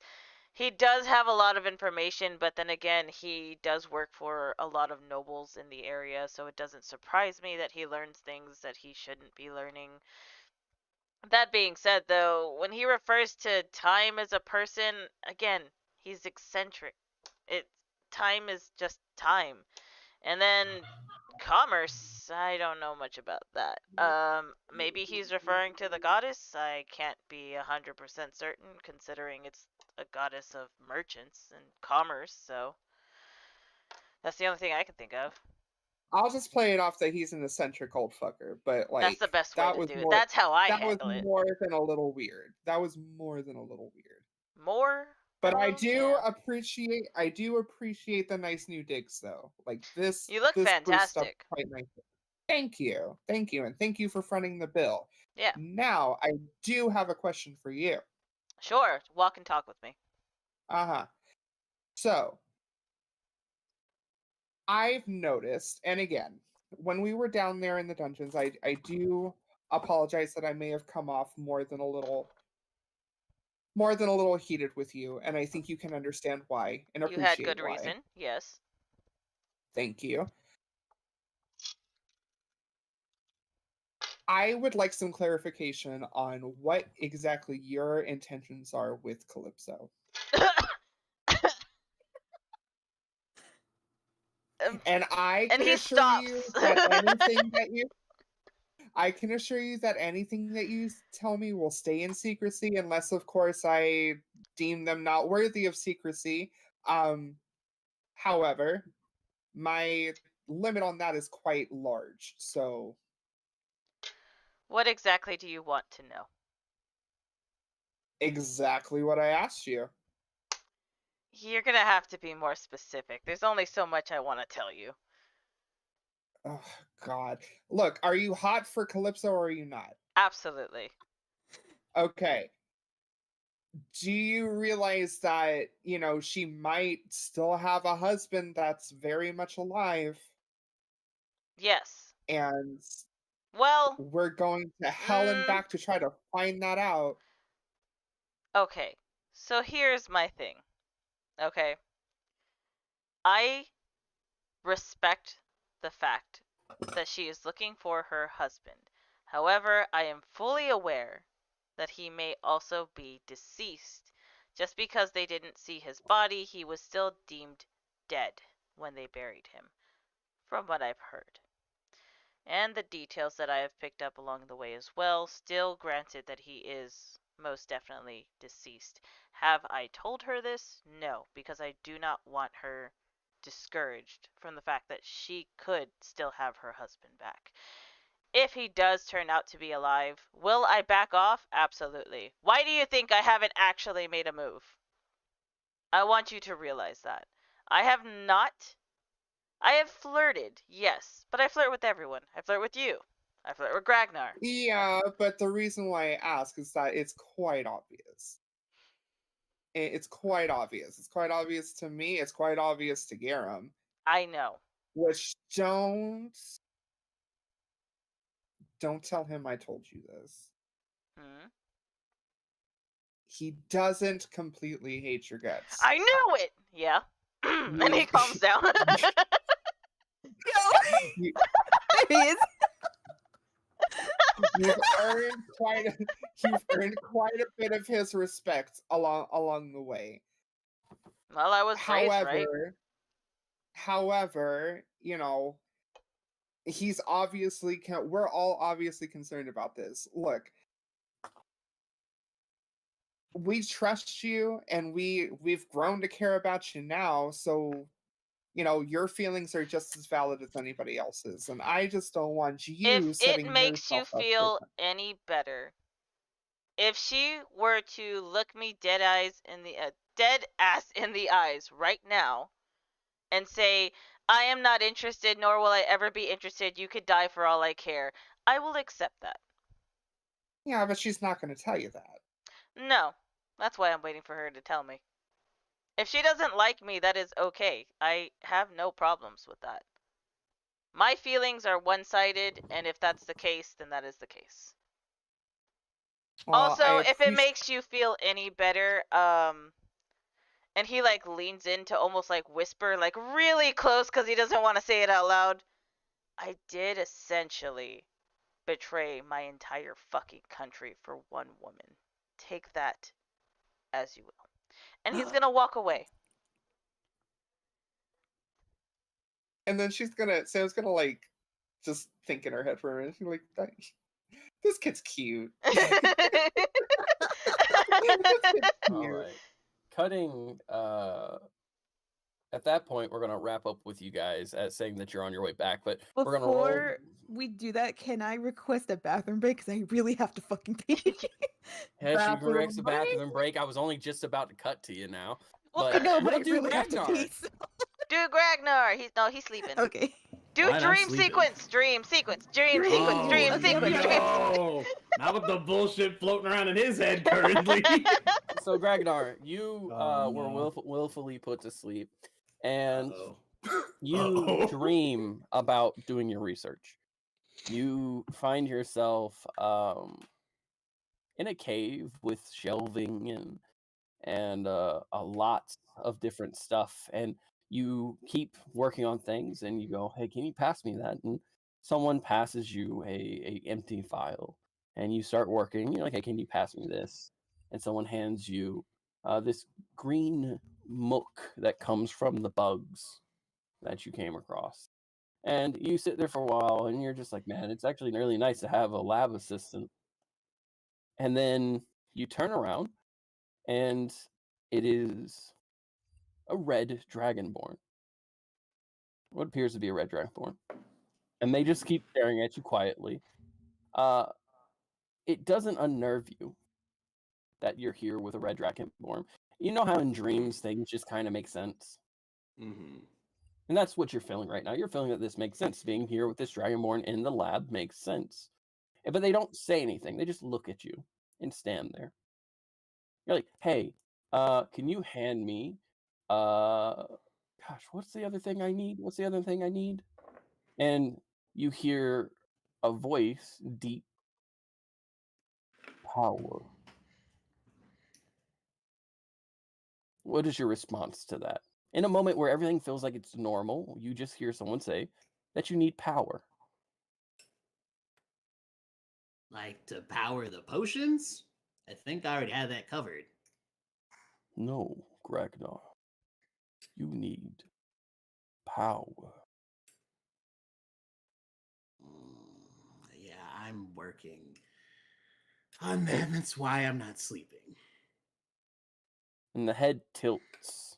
This isn't like a normal tilt. Again, this is like an animal watching you as you work. Mm-hmm. But you're asleep right now. Willingly so. Okay, technically, yes. Did I know I was going to be put to sleep? No, I was not told what the spell would do, but I trust Phraan. And as you No, I say know that, that you works. now it now clicks that things aren't quite right. That you Mhm. are in fact asleep. And you're in Yeah. this cave. And it takes about 30 seconds as you realize that you don't know any red dragonborn. No, I do. I know a red dragon. But you don't know a red dragonborn. Nope, I do not. Why do you not sleep? Because it's taking away from the time that I could be working on things to get stronger. Obviously, I need more strength, considering what fucking Dave Nar just did. He almost fucking killed me, and he killed Gramps. If I'm fucking spending all my time sleeping, like, I'm pretty sure I didn't kill him. I'm fairly certain I didn't kill him. If I would have hit him with that second arrow, I'd be more sure, but I'm pretty sure he's not dead. So He he's going to didn't become. kill Gramps. Gramps was stabbed by a random kobold. But he still was in the fucking mix, and I wasn't strong enough to keep him alive. 2 days. He would have lasted 2 more days if you hadn't shown up. And he would have died in a pit, eaten by a white dragon's beast. Yeah, but I did show up, and I couldn't help him because I wasn't strong enough. You are a fool. You are an fool. And you are full of shit. And they begin to walk around you, and you realize that the cave is faded and black. I do not get to choose you. I made you, but I did not get to choose you. I offer you my strength. If you take it, you will be strong. But you are a fool to not sleep. You are a fool not to rest. You are a fool to push yourself to the limits. You will die a tired sack of shit if you do not rest. And if you do not rest, I will take your body for myself. Do you understand, Gragnar? If you say I'm going to be strong, because I do not have high hopes considering. Your priorities are shit! And that form changes into a dragon before you, flames engulfing around you, and it is hovering above you, and it is leaning into you. Its snout as big as a house. It bumps you back a foot.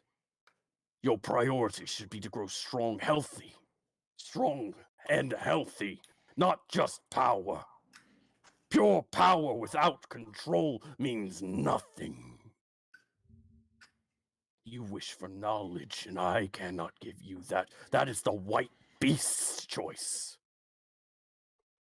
But you, I can give you power. But what good is it if you are tired and narcoleptic like a fool? You wish to protect, that is fine. I do not care. I just wish for power. I wish for revenge. And you think I don't want the same thing? I don't. I want revenge as much as the fucking next person. But there is so much shit that is going on that is so much bigger than me. I am immensely overwhelmed First, my fucking broodmother dies. Gramps dies. They've taken over the fucking hive. We have who the fuck else knows is coming after us. It's a lot. It's a lot to take in for one 2-foot tall kobold. You are not just a 2-foot tall kobold. I would not choose just a 2-foot tall kobold. You have curiosity. You have things I do not. You have knowledge and wisdom. And you will grow with it. I chose you because I saw what you could be. But if you keep on this path, you will die. Useless. I spoke to your mother, and she spoke bounds of you. Why do you think she dreamt of your future?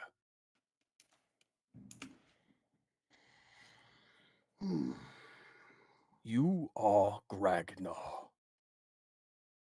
soon to be father of the Red Kin. If you do not get yourself together, then I will take your body for myself and use your name to purge this place of that cursed kingdom. But if you actually decide to be something other than a cowering rat in a cave, then I will be a tool for you. Do you understand? I will try my best. That is all I ask.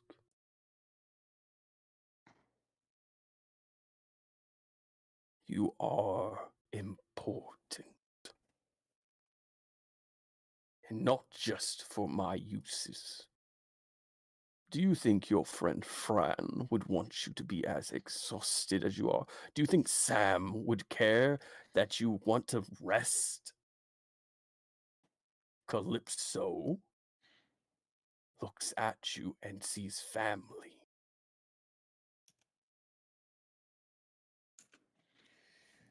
And I'm scared to accept that, considering all of my family is dead.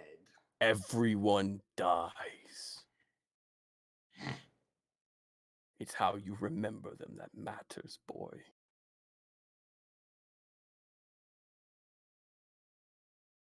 So rest. And work on your little trinkets and explosives. Someday they will mean nothing compared to the weapon you will bear. Who would think I'd be stuck with this little thing?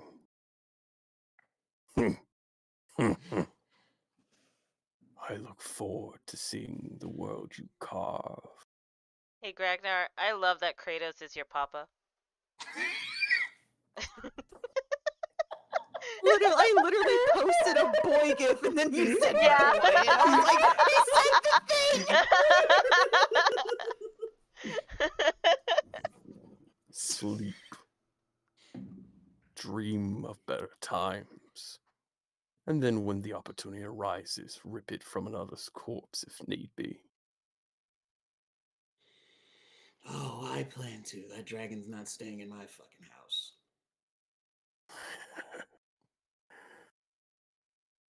The house is yours.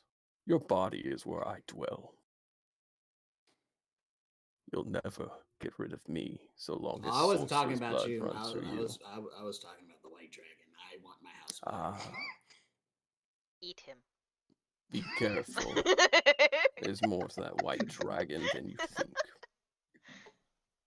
Yeah, Though I'm guessing you might have put 2 and 2 together. yeah. After seeing fucking Dave Nard just transform in front of me and literally almost kill me immediately. What yeah. an awful Oh, name. Yeah. And I can tell you this. He is Fred, you are not alive. there! I know. And lastly, before you sleep, I will tell you this. He did survive. Not about that as much. If that But second he one would have is- hit him. But he is preoccupied as her champion. He's porcupined. Shut the fuck up. This is supposed to be a serious movie. I'm sorry. I'm sorry. I'll mute. I'll mute. I'll have you know, Ragnar Fran was in the chat saying, like, leave my boyfriend alone.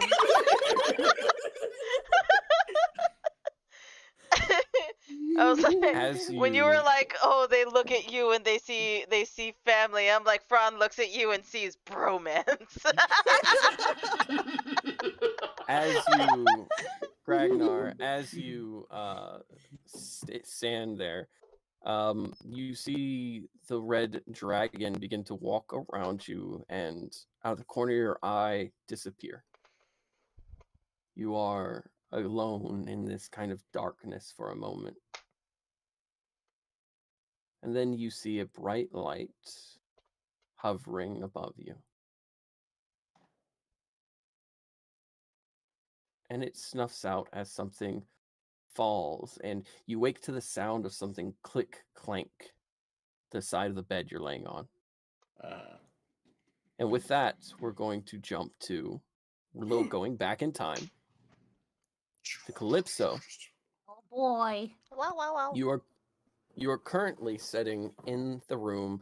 Ragnar is unconscious, resting peacefully, and Garem is now sitting with a book that he seems to be jotting things in.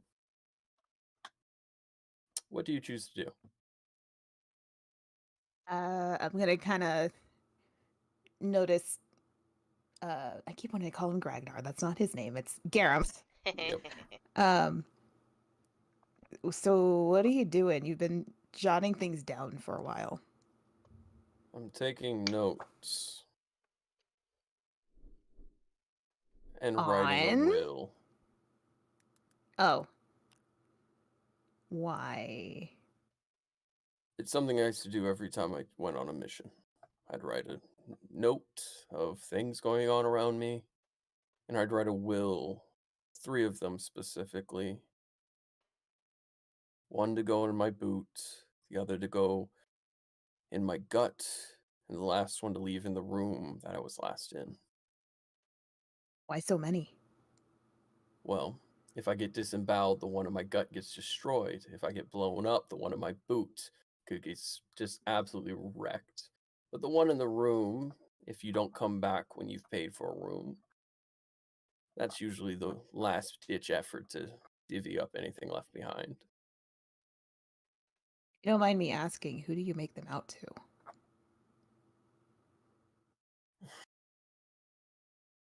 When you were growing up, most of my stuff would have went to you.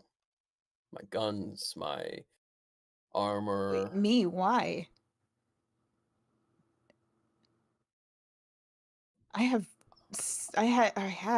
so many things already. Like, but why me?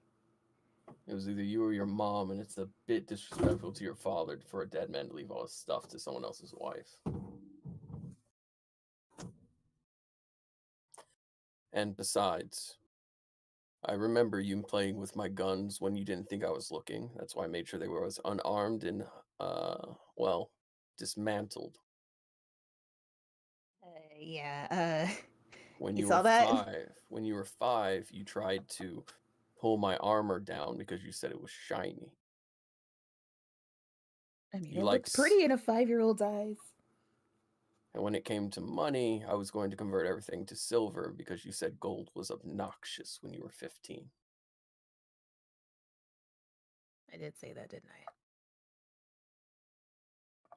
I? I don't have my own kid. I don't have a wife or some little orphan to leave things to. You and yours are the only family I have, so I leave everything to you. I do leave one thing to your father. And that would be The last bag of stool I had. And he pulls out a single bag and sets it on the floor. It's not actually stool, it's a wood-carved poop-shaped stool. it's very artistic. It shouldn't be. Your father made it when he was 5 and he snuck it in my food. Oh. How old are you again? I'm about 2 years older than your dad. Wait, I'm confused. Out of character. So Garem grew up with your mom and your dad. Uh-huh. And so he's about 2 years older than your father was. Oh, okay, I see.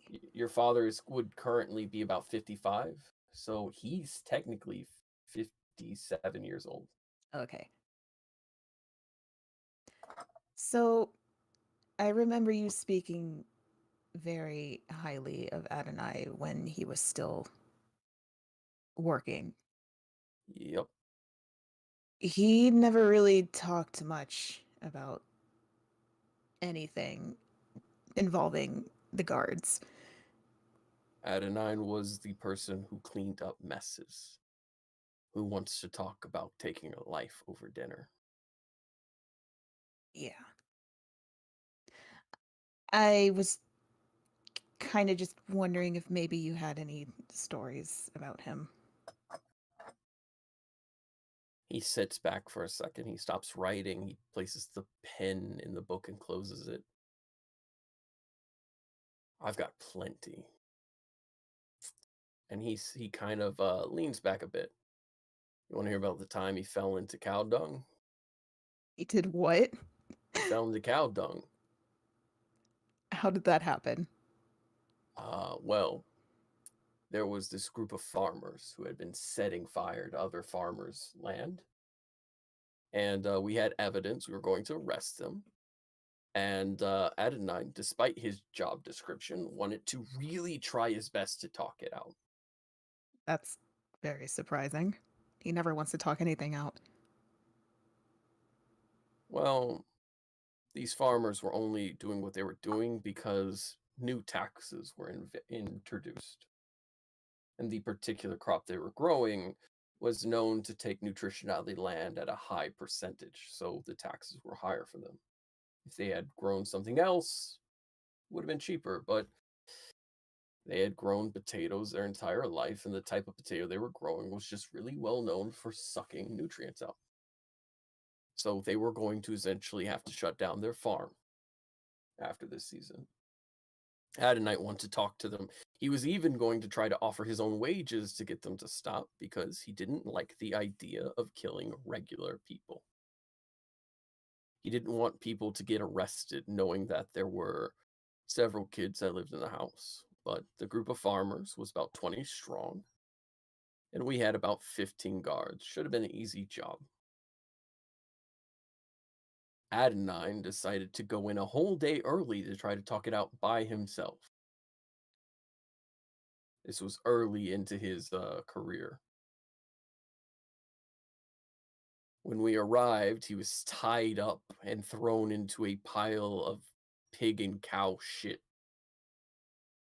That They had pitchforks at his throat, threatening to kill him, and he looked so dejected. And it was absolutely fucking hilarious. I was gonna say that as much as I love him, that does sound fucking hilarious knowing how he was.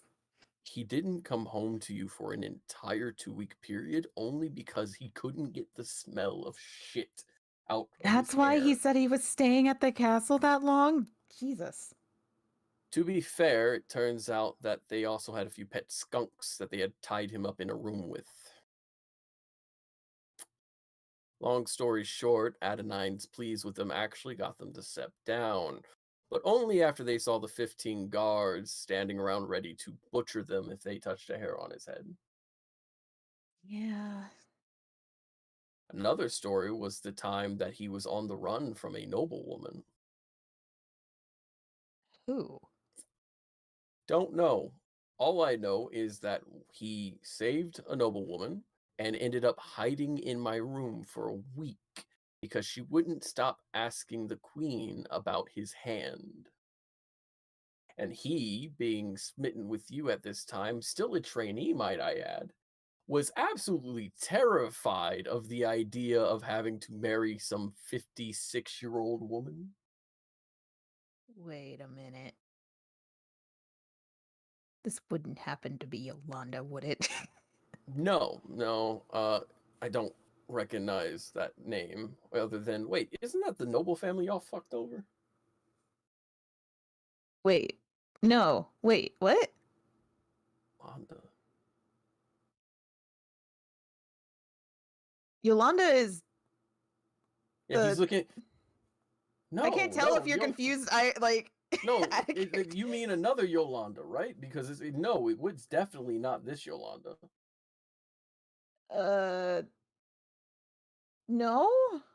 And he just looks confused at you for a second. No, she was some noble out on the brinks of Ashengard.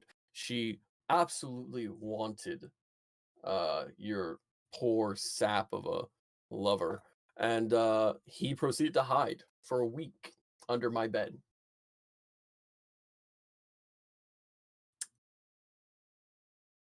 There was also the time that he was tricked by a 5-year-old. How I love that man, but how the fuck was he tricked by a 5-year-old? I know he's smarter than that.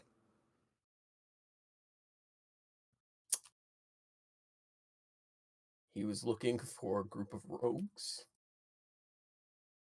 and the 5-year-old turned out to be an informant, but he was like, "Hey kid, can you lead me to this place?" Kid was like, "Sure." So kid takes him to the back end of a a diner. And Oh, he's no. like, what's going on? What's happening here? Where is this secret entrance? He blacks out. Turns out the 5-year-old had a couple friends, 6 and 7, who had barrels on top of the building, dropped them on his head, stripped him naked, and left him there. To this day, we have never once caught the poor kid that fucked him over. He was stuck there until a random city guard found his ass back there.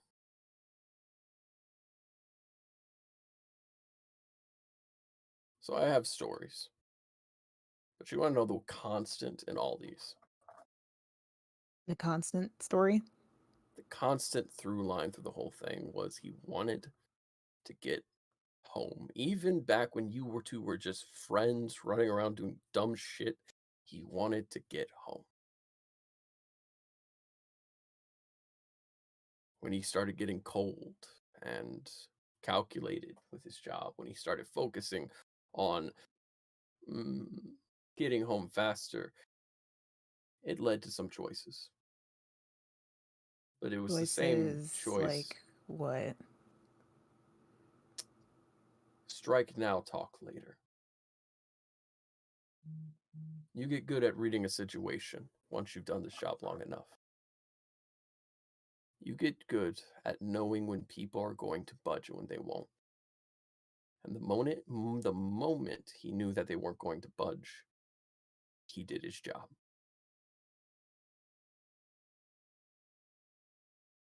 I mean, it makes sense. He was trained to do that. Yep. One of my best students. One of my best kids. I'm going to go ahead and get some food. You hungry? I'm starved. All right. I'll run down to the diner, grab something, come back. It'll take me about 5 minutes. Do you think we're gonna Okay, I'm find him? One way or another, we're going to find him. Are you just telling me that because you're just trying to make me happy? No, I'm telling you that because the one thing you asked for me to do was help you find him. That is what I signed up for. To help you. To find him, whether he is alive and well or not. If he's alive and well, congratulations. If not, you put him someplace where your uncle can't get to him. We let him I rest. think if we do find him and he's too far gone, think I need to be the one to do it.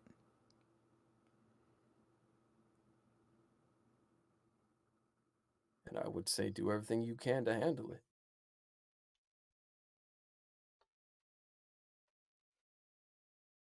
So how about that food? Yep. You stay here. I'll be right back. I will. All right. And he proceeds to get up and he walks out.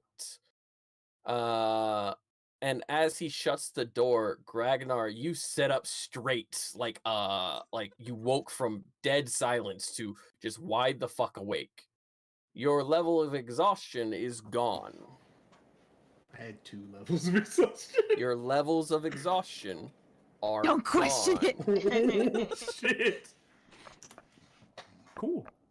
And you hear the clink clack. You both hear that click clack as something seems to have fallen underneath the bed, and that's what seems to have woken Gragnar up. Gragnar, your penis fell off. Pick it up. Oh my god. Swing we know low, that would have been more. No, not his pee-pee. Nah, we know that would have been more of a thunk.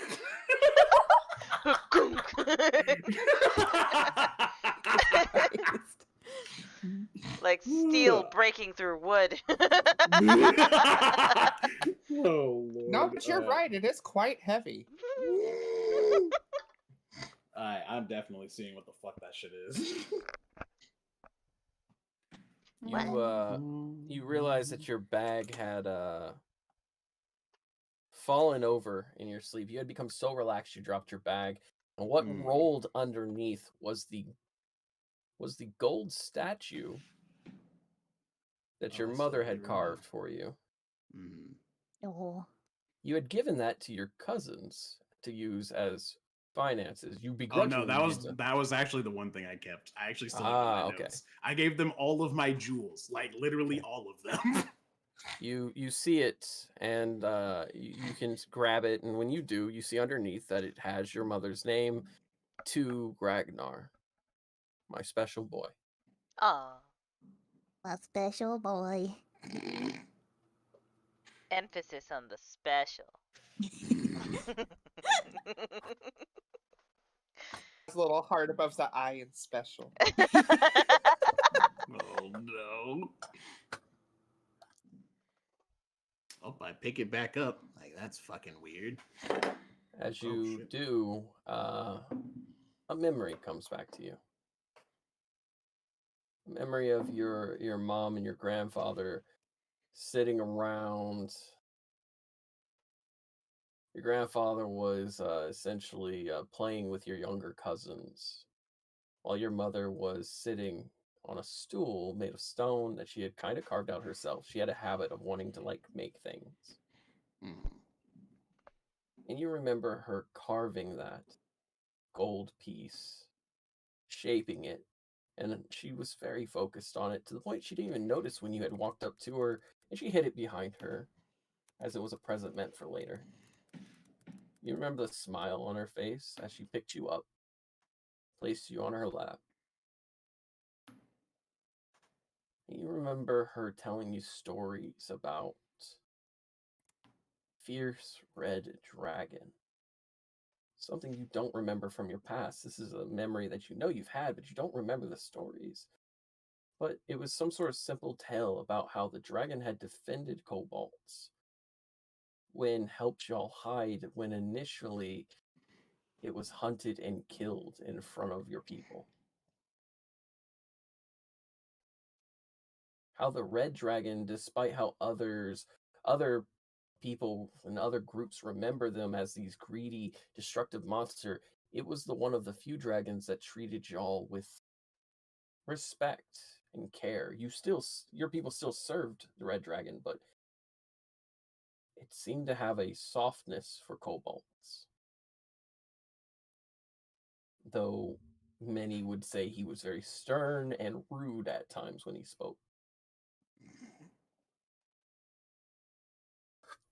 But then you also remember the last thing she said, but beware the wrath of the red dragon, for no amount of love and care will protect you from its destruction.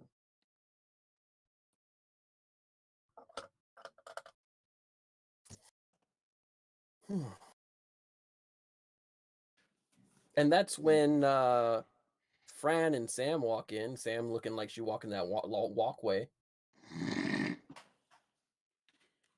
Wow. Yeah. Is that all Uh, you gotta say? I think I clean up pretty goddamn nice, don't you? I mean, not that you didn't look good before, but I'm just, wow. Yeah. Compliments of Mr. Phraan over here. Yep, that was me. And he's just gonna walk over to Gragnar. You doing good? Please help me. Too many people are talking to me about my feelings, and I need to get the fuck out of here. So Fran! And he like freezes up. He's like, Calypso's like, I heard you were in love. Who told you that? I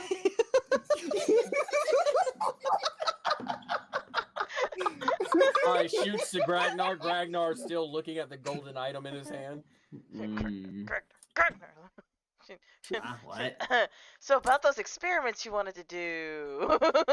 I mean, I have like 2 more things I can probably put together that don't involve fire. Hopefully, I don't know. Well, I'll actually Garem's see about what to come happens. back with food. Should I tell him to bring up more? Yeah, I got about Yeah, that. girl, I'm starving. Sure. You pull out the sending stone. Yes. Yeah. So the others are back. Can you bring them some food too? Please. And I Yeah. stand closer to the stone. Would you like some assistance? I would be more than happy to help you. There's a slight silence and a contemplation. Sure. Perfect, wonderful. Thanks, and he leaves. Sam, you see that everyone's kind of relaxing in the room, and the beds are still a mess and everything, but you feel lighter. The minute you set down your leg on the table before you set down, suddenly you feel a lot lighter. And walking back, you realize that this new leg is just smooth. It functions really well. You didn't realize that you were actually walking with a slight limp before, whereas you don't need to now. And she's gonna take a minute, and she's just kind of like taking the effect of like actually feeling well for the first time in a long time. And it to her is just, it's a mix of like just shock, but also just a mix of peace that she hasn't felt in a long time. Calypso, you can see that Sam is contemplating and thinking. I was literally about to comment. Yeah, it's not something it's not something that's weird or anything, but you definitely see them like shifting on their new leg, which you recognize now as new leg. Yeah, I you was see gonna them say. set down that old one. So you got a new leg? Yeah. To be honest, the whole experience was pretty odd. The guy we Odd went how? to, the guy we went to just happened to have this, just on hand, and all these clothes already pre-fitted to my Wait. measurements. Yeah. Did he have mannequins? Oh yeah, like move-in talking mannequins. Yeah. I know do who you that know? is. So How do you know who that is? So He was hold in. up. What? What inclined you to think about the mannequins? Because like she remembers that the guy just had like a bunch of fancy clothes and stuff. And that's like, Roll an insight on the clothing okay. as you look at it, Shit. What's my insight? Hold on. because that's some loose logic. There was a bunch of fancy Okay. clothing, and they're wearing fancy clothing. Okay. Well, I did specifically say that like stuff that already just like fit me and not Yeah, like and I do remember yeah. him just kind of having things for us last time, I think. Okay, but You go know ahead what? still. You know what, Yeah. Sam? You could also make like a Well, mental I got a note. 5, so Sam, you could also make a Well. mental note and be like, yeah, Snack would have hated it in there because she hates mannequins. Yeah. Yeah. Okay. Can I say that? Can I Yeah, add that? you go ahead. Go ahead. Okay, You add that okay, in. okay. With that roll of 5, you sit there and you're like, mannequins. That sounds a lot like the guy you ran into before. yeah. So now you can go ahead because you gotta be careful because at loose logic with metagaming, it's easy to accidentally do. I wasn't trying the metagame. I know, but that's Ooh, you why got in trouble. I'm sorry. that's why I had you roll. But yeah, we've been there before. Why is he here? What do you mean? Like He was in a completely okay. different town. the fuck? Okay, so Phraan said that he's always been there. Like always. And Sam, That he can't is be the person who brought you to the party. And also like I noticed after we got, there and I saw this man, he's the one that brought me to you guys. Like literally What? walked me there. Yeah. Yeah, he was fucking weird then too. Had like this whole like pocket watchy thing and talking about timey-wimey bullshit. He's a Time Lord. Honestly, I think he is. So too, but anyway. But yeah, it was Yeah. fucking weird. It was fucking weird. But I mean, like, he gave me these really cool new digs, so like I'm not bitching about that. But like it was he gave more than a little odd. Gragnar. He gave Gragnar his outfit too. And did it Fuck just that like outfit. fit him? Did it Yeah. just like He just I- happened to have a kobold-sized outfit that was Fuck that fireproof. Uh-huh. Ragnar, yeah, you're having slight PTSD to the very fire resistant and fire retardant outfit that you purposely tried to destroy but couldn't. Yeah, it's still in my bag. I hate it, and he's not pulling his shit back out. yeah, like again, it seems more than a little strange that he would just have these things on hand. So maybe we could. definitely keeping a note of that. Definitely going to be Yeah. visiting that later. I have a question for you that's a bit off topic. Actually, it's completely off topic, but Sure. Phraaan's been acting really weird around me today. Oh my god. Yeah. Yeah, he has been acting a little Like, weird, I know hasn't he's he? weird, but weirder. And with that, How we're gonna so? cut to. With that, God we're gonna damn it. cut to. We're gonna cut to Phraan, who is beelining it down to the dining area. God It's currently damn it. about noon. It's currently about noon. And you beeline it into the dining area. You run past the door, and you're looking around like, oh, thank God I'm free. And you hear from at the door, and right beside the door, leaning with his arms crossed, a big smirk across Yeah, his Miss face. sounding real crackly. Yeah, it's a little bit. Okay, so you run down the There you stairs. go. Is that better? Yeah, that's a lot Yeah. better. You run down the stairs, and you are like beelining it. Like you're like, I want to get as far physically and mentally and emotionally from this scenario as possible. Right. And you right. burst through the dining hall doors, and you look around. You're like, "Whoo! I did it!" And you hear a. Hey. And as you turn around, you see Garem with his arms crossed and a big fucking smirk on his face. So about that food, where would you? Where is it? Where is it? Is it? Is it done? You're moving pretty fast, like you're running from something. I thought you could use all the help that you could get. That's all it is.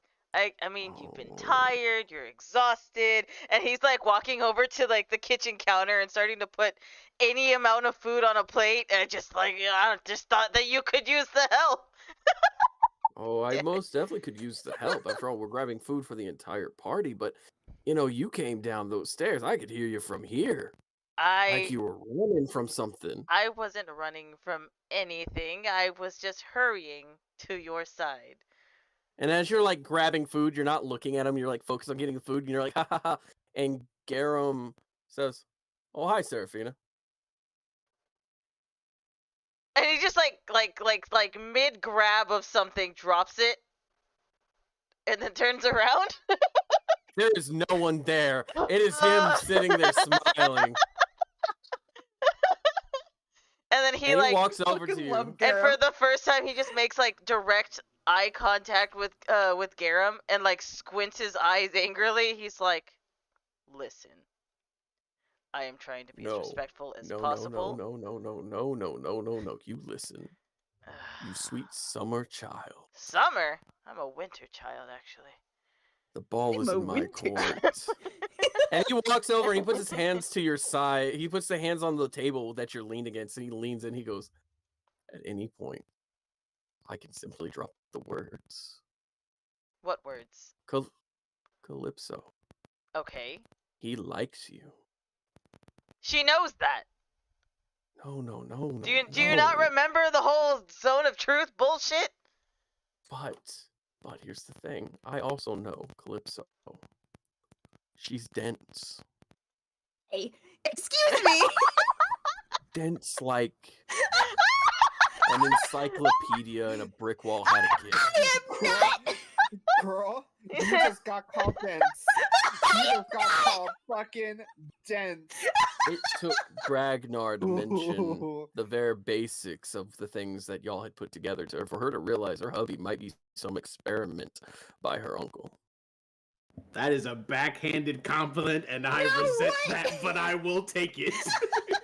It took her to the age of 10 to realize that frogs weren't monsters in toilets trying to take her poop. And Phraan like covers his face. He's like, "That's adorable." And she had a period, her first period, and hid it for 2 oh, whole weeks. I don't need to hear this. In order to make it feel like she wasn't dying, because she thought she was dying, but she didn't want to freak out her parents. Listen, Dude, that's listen, actually what listen. happened. For real. Oh my fucking god! That was a guess based on your character. Oh my god. Aaron, I'm gonna So need you to stop perfect. getting personal here. This is so I'm perfect. called out. Oh my god. So, Phraan. But here's the thing. Any word from me is taken quite literally. Okay, and? I think you're scared. Scared of what? Look, every single one of y'all are taking this way out of proportion, and that's the whole reason Okay, then y'all are tell her. blustering me. Tell her. I already told her. She already Ask knows. her on a date. I did! Whenever we were No. shopping, and she said no, and it's fine. It's fine. Everything's fine. I don't think it's fine, Fred. And Garem is looking away, like hiding his snickering. Look, I Fran, I'm don't gonna tell see you what the something. big deal is. I like The someone. big- That's it. The That's it. big deal is that big bard Fran, Big Mr. Bard. Smooth, Mr. Well, Smooth you right there, actually. is sitting here and squirming. Are And you? it is single-handedly one of the most adorable things I've seen, while also being funny as hell, considering how much you try to pick fights with me for no better reason than it's funny. Garem, I'm starting to think that you really like watching me squirm, and if that were the case, you could have just asked. And Garem leans in and whispers in your ear, "If I wanted to make you squirm, believe me, I could." Oh, he like, Fran like, he like falls back on the counter. Oh my god! Oh my god! Oh my god! Oh my god! Oh my god! Oh my god! Oh my god! Oh my god!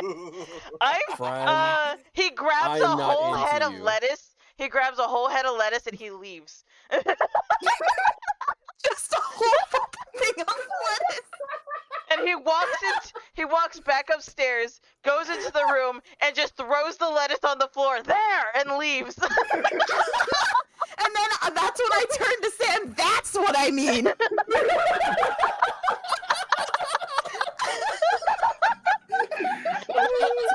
minutes later, Garem comes up with the help of a random person who was in the church, bringing y'all actual food, and he looks at the list. He says, "I see, Phraan has arrived." Yeah, he's been acting really weird.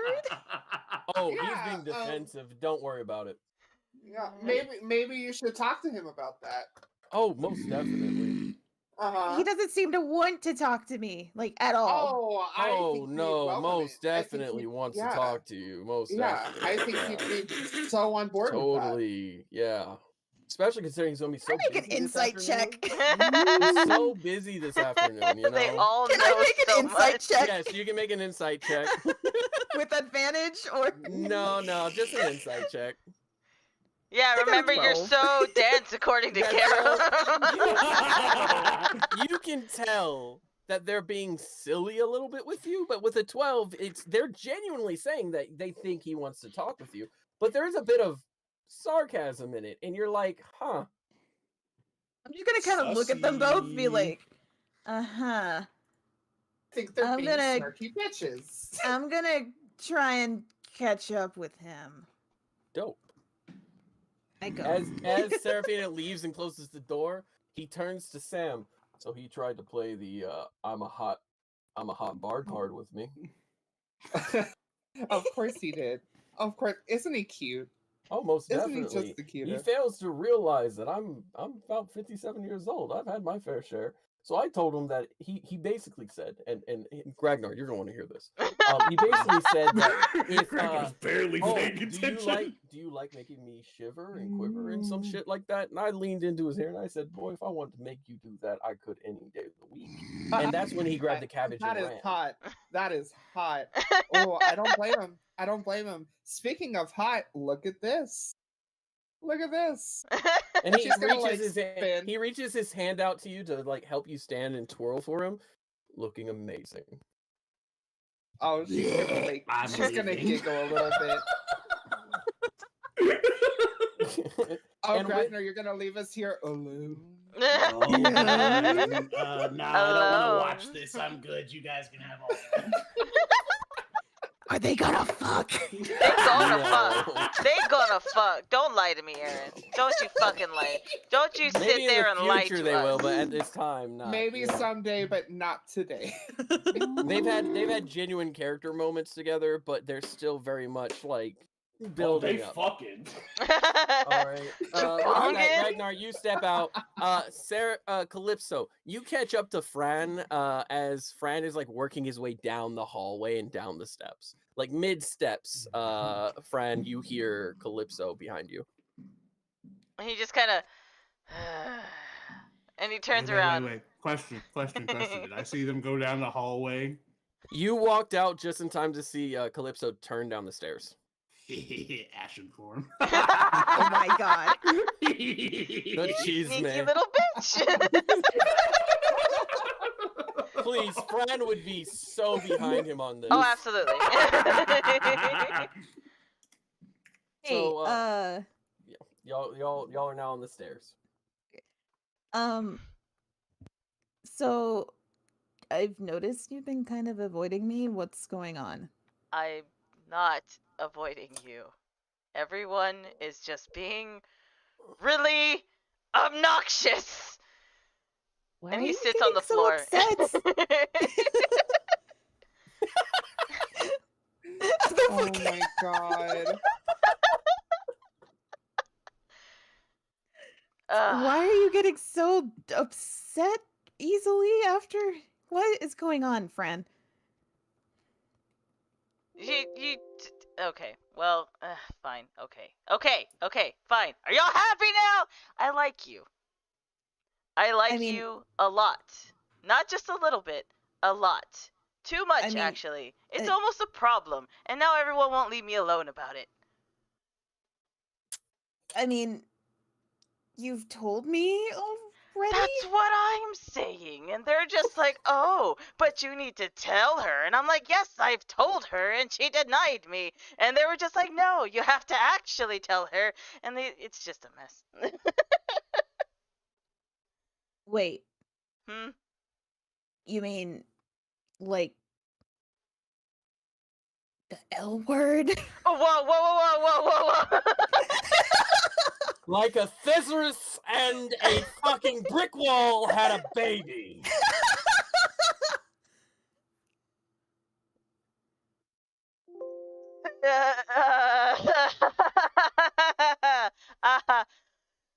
God, would you look at the time? It's a freckle past their hair. I have places to be and things. You know what? To I do too. And I just start walking off.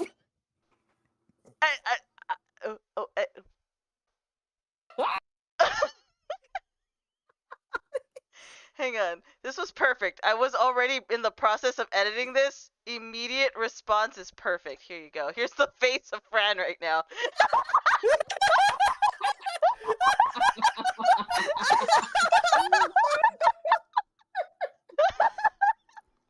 Oh my god. Thanks for the lettuce, though, and I leave. You're welcome. He's gonna She's sit on the floor and lean against the wall and cover his face and go, ah. And then as I go back into the room, my face is just fucking flushed. I slam the door behind me and I'm just like, By God, can I have that lettuce, please? By God, I think he did it, Sam. Oh god. Was it? So, how did it go? Was he respectful? It was fine. Oh, honey, just sit there and eat your lettuce. He's hitting his head against the wall. Just dish, dish. Great. I was gonna materialize right next to Phraan and he started screaming. It was just there. I'm gonna pick up the lettuce. And look at Sam and Garem. I'm gonna go think, and I leave. You just start eating the lettuce like an apple. And Phraan's gonna look at Gragnar and go, I have no idea what's going on anymore. I've never been this flustered before. What the fuck? Me either. These feelings are completely lost on me, but I am here to Your support. friends are assholes. You just realized that? No, it's kind of an endearing trait about them, but they are assholes. Hell yeah. I mean,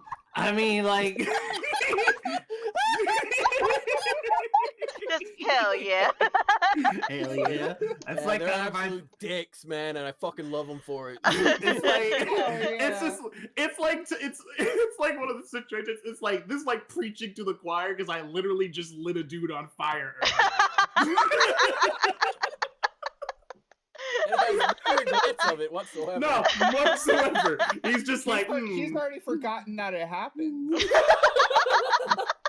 He's still clutching that gold thing though. He's got a lot to think about. So it is now probably about 2 or 3 o'clock. Phraan, you know that you need to pull yourself together before the 6 o'clock. Yeah. Where you'll be able to go ahead and communicate. In fact, one of the nuns kind of comes up to you guys as you're sitting on the steps, just kind of sitting there. And it's like, Phraan looks traumatized. Yolanda just wanted me to remind you that 6 o'clock, about 3 hours, you're entertaining an entire diner's worth of guests. Oh fuck me! Not you. Oh, believe me, I wasn't going to. That's great. I am very committed right now. I Oh, cannot. no, I'm a lesbian. No, that's perfect. That's wonderful. I'm super happy for you. I mean, if you put on fake boobs though, you're pretty pretty. I might not be able to tell the difference. You know, I've been told that oddly enough too many times. Phraa's like, no, I'm an ally. An ally to what? Bitch, he's part of the community. What are you talking about?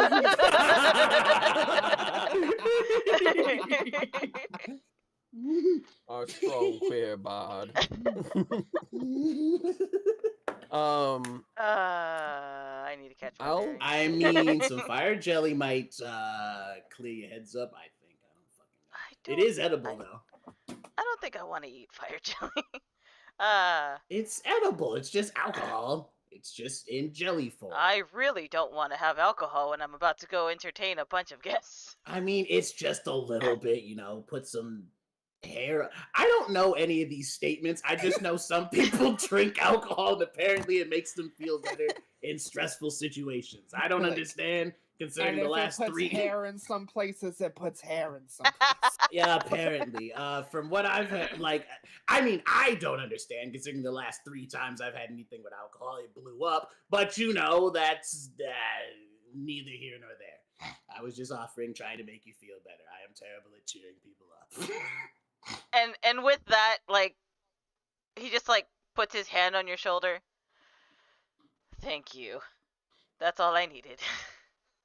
Cool.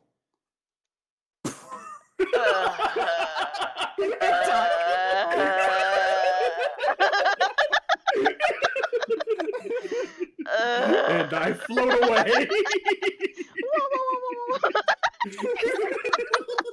I just picture somebody on Photoshop and grab you and they just slide you off screen. This is just some things thank you. Put his hand on freaking Ragnar's shoulder. That's what I needed. That's what I'm Not here even. for. You just go back into ashen form. In Bye. It lasts for an hour. Oh my So God. with that, you all have had a lot of character interaction today, so we're gonna go ahead and move forward with the story. Essentially, Phraan, you do eventually go back to the room because you need to get your stuff, and everyone's in the guy's room, so it's Absolutely there. have to. Yep. You try to peek in to see if you see Calypso, and you don't. In fact, the cabbage is gone. And you're like, okay. Cool. And when you walk in, Sam and Garem are kind of just chilling and vibing and talking. Garem is leaned back on one of the beds, just vibing, while Sam sits and they're just talking, and it sounds like the odds and ends of the day, like how funny it was to see you run off. Kind of half cheering you on while also half laughing at you. Mostly laughing at as me, you I understand. But you enter the room and you get your stuff, you get ready, and you kind of run through the discussion in your head of what you're going to do. So how are you planning on confronting these 2 gentlemen? It's very obvious they know what you want, that Yolanda's put the ball in your court, so you're going to offer them something in Okay. exchange for the favors. And you have your notebook and you start looking through the notes that were given to you by Sister Yolanda. And again, you recognize that one gentleman was the head of the one of the businesses that's a part of the guild for the Mercantiles Guild. The other is the head of the captain guard for the city guards. Okay. And essentially, working with these guys directly is going to give you a lot of sway and a lot of flexibility in your plan. It allows you to kind of make your own plan as you see fit, where you can have the party do what they need to do. Right. So as you get this all together, you have a few hours. What are you going to do during those few hours you have before the show? So before the show, I am going to get some intel or look up as much intel as possible to see exactly what would entice them to essentially give me what I want. So I'm gonna try to get a couple of odds and ends, definitely make sure that their favorite foods and drinks are going to be available at said party so that they are having a good time, if you know what I mean. Okay. And then So, I am going to make a deal with them after that. Okay. So roll insight twice for me. Perfect. That's a good roll for me. One for each of them. I get a +4 in insight. That's great. Okay, that's a 19 + 4. And then that is a 14. Okay. So that's enough. With the head of Mercantile, you recognize that you accidentally stumbled into something really smart. While trying to run away, you asked Sam to come with you, and you remember that he seemed to be interested in Sam, and that her presence will probably loosen him up quite a bit and allow for you to make some conversation easily. Okay. You also recognize that he's the type of guy that apparently isn't married or have anyone he really cares about outside of his business. He's a workaholic. But he's the book worker. He's kind of the guy who sits behind the desk. And you remembered that he had these bags under his eyes that were absolutely heavy. This is someone who doesn't get to go out and party a lot and seems a bit awkward when it comes to discussions outside of work.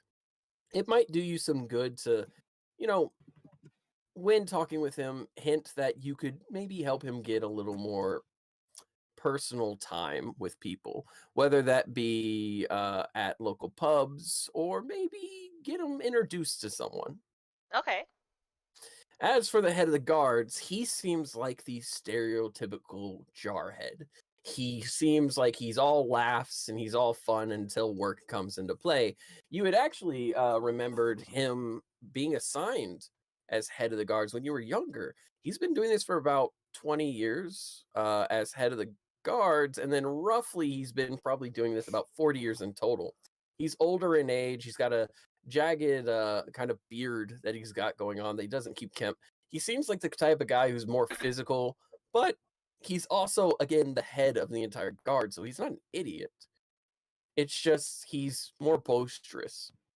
Maybe talking with him about things, getting him drunk, and just maybe offering a favor in the future would do some good. On top of that, you're throwing a party for all his men. That's a big favor to begin with. You're starting off ahead of the crowd, essentially, with him. You're one step ahead by simply running this party with him. So if you play it off as one big favor to help the city guard, maybe he'd be willing to go ahead and turn the other cheek when one of his guards is a little too wasted to come into work and needs an instant replacement. Ah, okay, gotcha.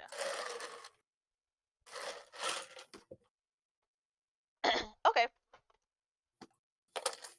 Y'all see Phraan like legitimately going over notes and information, as well as occasionally usual looking job. out the window. Yeah, occasionally looking out the window and thinking. It's almost like he's, actually doing his job. Wow. And even when you guys kind of make snide comments, he's so focused on it. He's really trying to make sure this is right.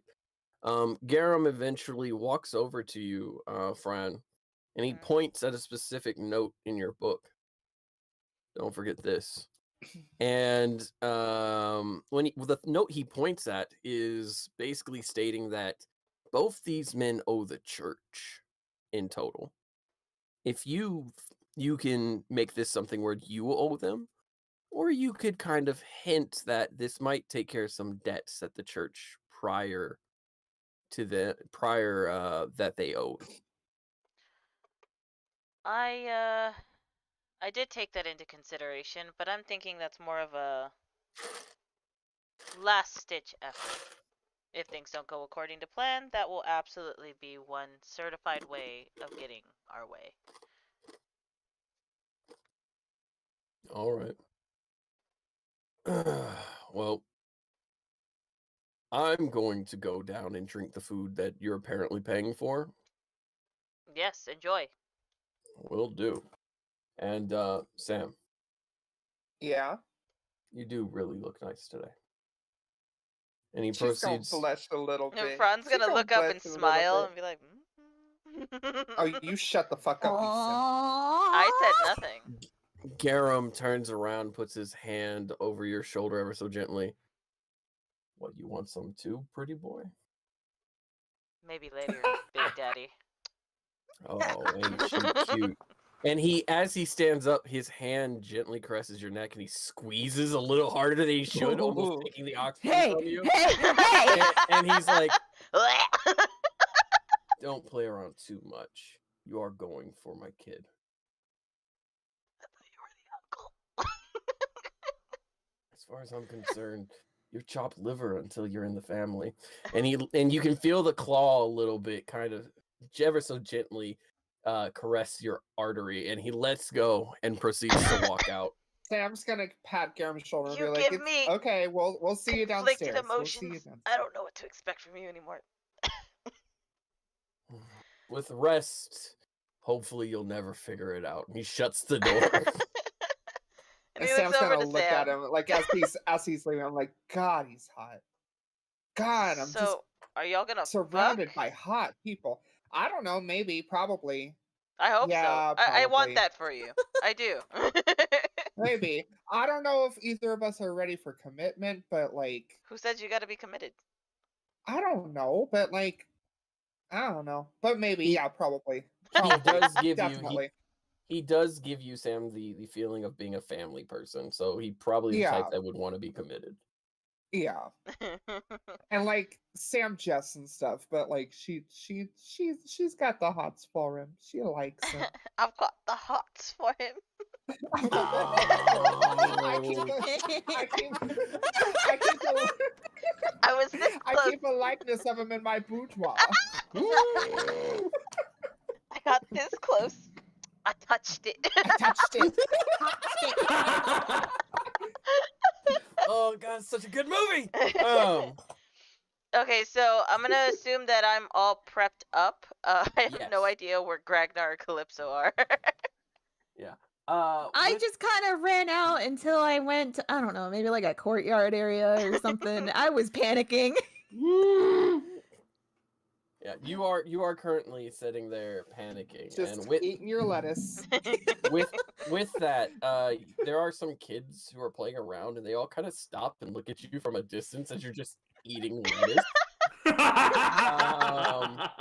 And like the three of them kind of look like they're communicating, and finally one gets pushed forward, like unwillingly, and this kid with his crazy big blonde hair, like big bushy hair, bushy as hell, proceeds to slowly walk up to you. Why is you eating just a head of lettuce? You know, sometimes when you're an adult, you don't know what you're doing. Are you one of them vegetarians? Oh, God, no. Oh, you're nibbling like a rabbit. Yeah. You're conflicted about something. No, I'm just, I had yeah. to mute myself. I'm laughing Well, my too name's hard. Greg. Hi, I'm Calypso. You ever drink orange juice from a shoe? No. Oh, Why would I want to drink orange juice from a shoe? I don't know. I'm just asking if you did. You want some lettuce? Why would I want lettuce? Oh, no. You should calm down, you fuzzy little lady peach. Do you ever figure out somebody's got feelings for you and then all of a sudden you don't know what to do? No, I'm underaged. No, you wouldn't know, would you? No. Well, right now I'm underage, but if I wasn't underage, and I just was like showing off my paintings, which I call old Greg, and more old Greg, because like keeping painting names is real simple. Like, but if you go ahead and think about it, it's just simple, really. Do you like them too? I love somebody else. Well, then you just That- tell them no. Uh, Unless you the type like my uncle, who's got like 3 different ladies and 2 guys. no. The Look, kid, I don't know I don't know what you know about mortality and stuff like that, but People die. the one I loved, I don't know if is still alive or not. And I mean, then you just figure that out. You just figure that out, and then you move on to the next part. yeah. You want to see something cool? Sure. All right, and he like reaches in his pocket And he pulls out a shell and he holds it out. Here, hold it. Okay, and she takes it. It looks like a vagina. It's a shell vagina. I heard Becky.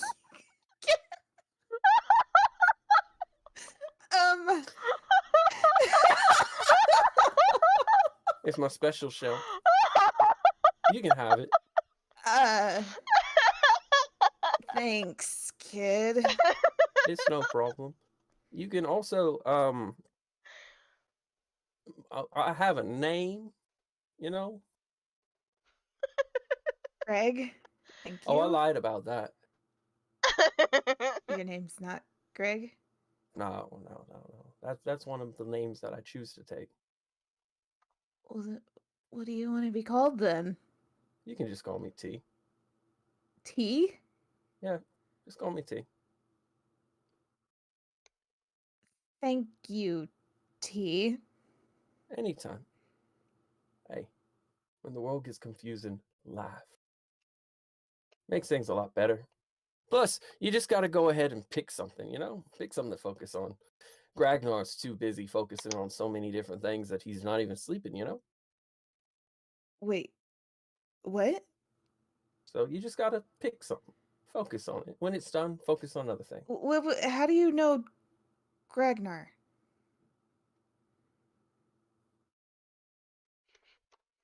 Come on, Serafina.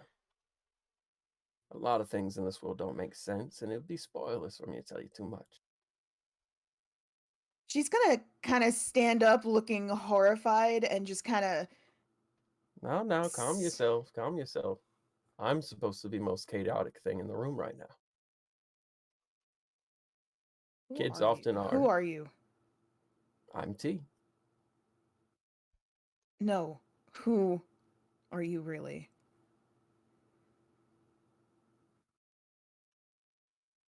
Y'all will figure that out. Y'all are doing the right thing, by the way.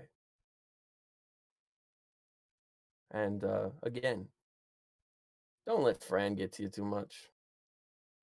He's never actually slept with anyone, so he's still pretty new to this whole thing.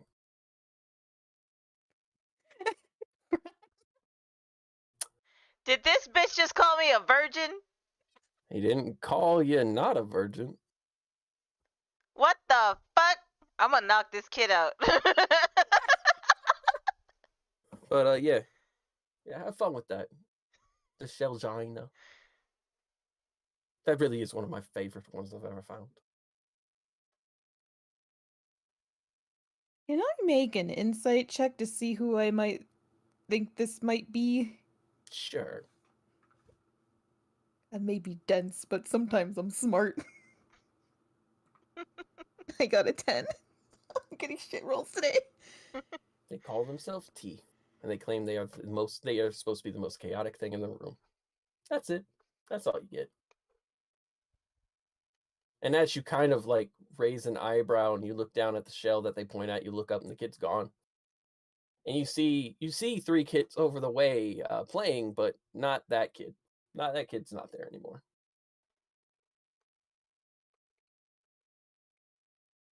I'm gonna kind of be really fucking confused and start walking back to where everyone is. You do.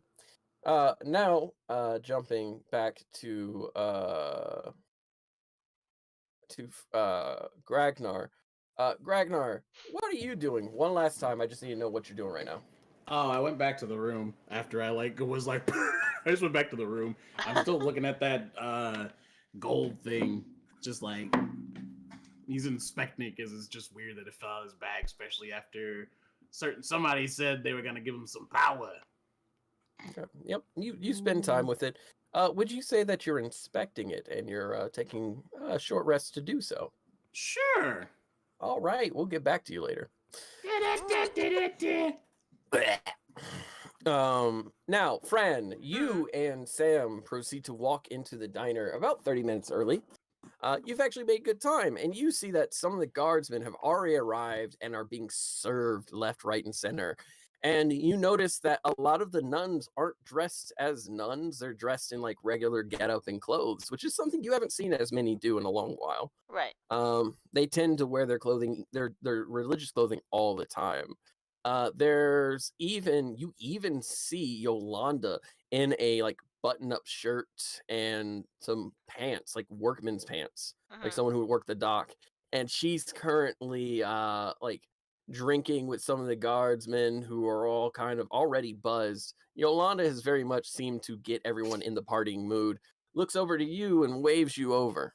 I go ahead and walk over to her with a big smile on my face.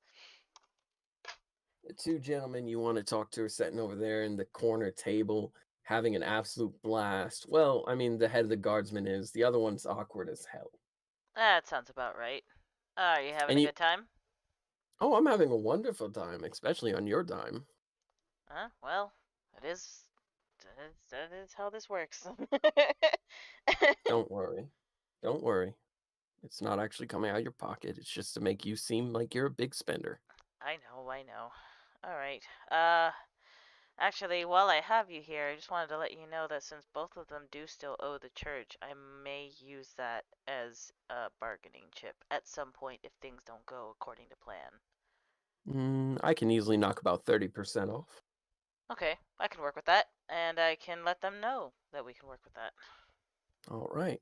Last ditch, however, last ditch. Oh, absolutely. I wouldn't want to take anything for granted from the church. Well, I just don't want people thinking we're cutting bargains left and right. No, absolutely not. All right, time to put on a show. And he walks over to the guard and the bookkeeper. Roll a charisma check with me. Ooh, la la. Charisma. Also, just for Whee! clarity, is Sam like next to you, or did she just kind of fuck off? She's with me. Oh, okay, I Yeah. just wanted to. Yeah, remember he said he needed you to be there as someone who could Oh no, basically I he could bounce understand. on. I knew I was there. I just didn't know if I was like right next to him in Yeah. this moment. So, am So- I doing a modifier with my charisma? Yes, but Sam, what are you doing right now?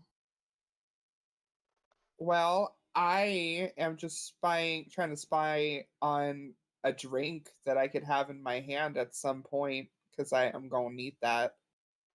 Okay, so as you kind of wave around for a drink, the head of the guild, the head of the section of the guild that y'all are talking to, goes, oh, I have a drink here for you if you'd like. It's mead.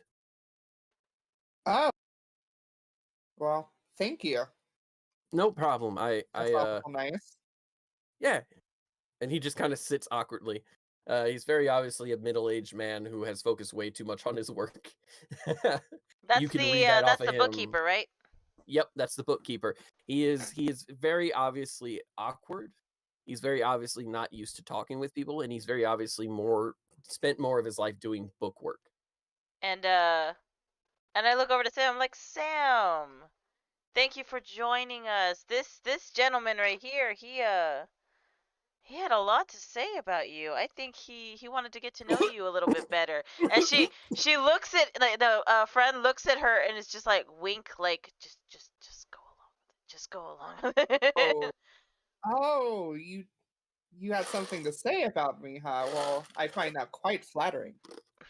And he starts choking. He starts choking And on Fred's like like his. patting him on the back. Oh, are you all right? Yeah.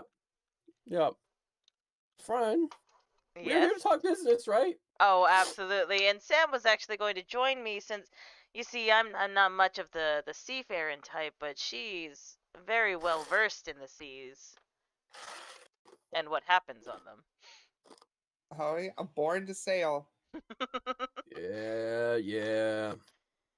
Look, Phraan, Yep. I know you want access. You want us to look the other way for your particular needs in this No, case. no, no, no. I And- don't want y'all and- to look the other way. I just want to do y'all a favor, and in turn, I would do y'all a favor.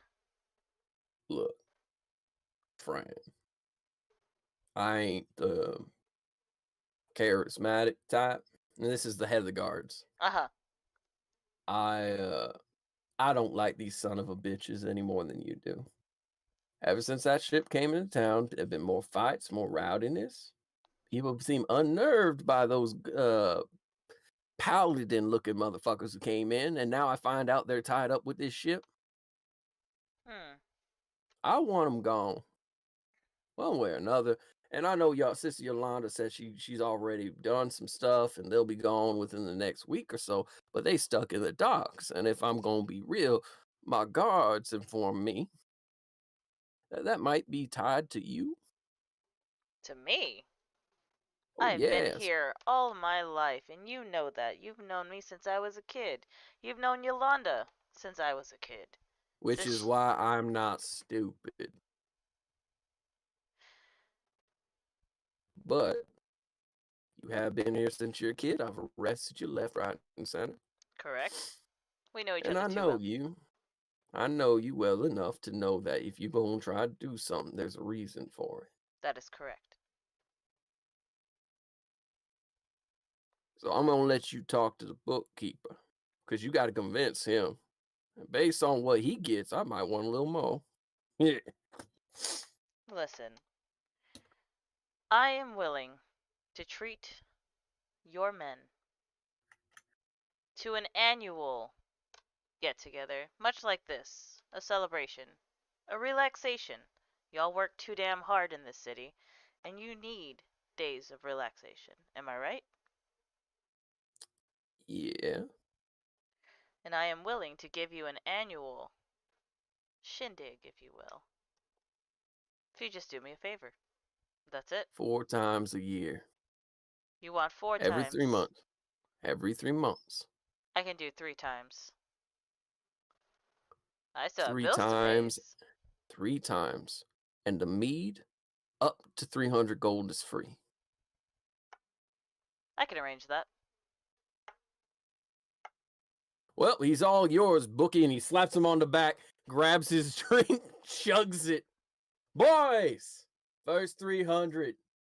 It's on Pretty Boy here. And he proceeds to walk away, and Sister Yolanda looks at you kind of confused. She was willing to erase debt, not make more.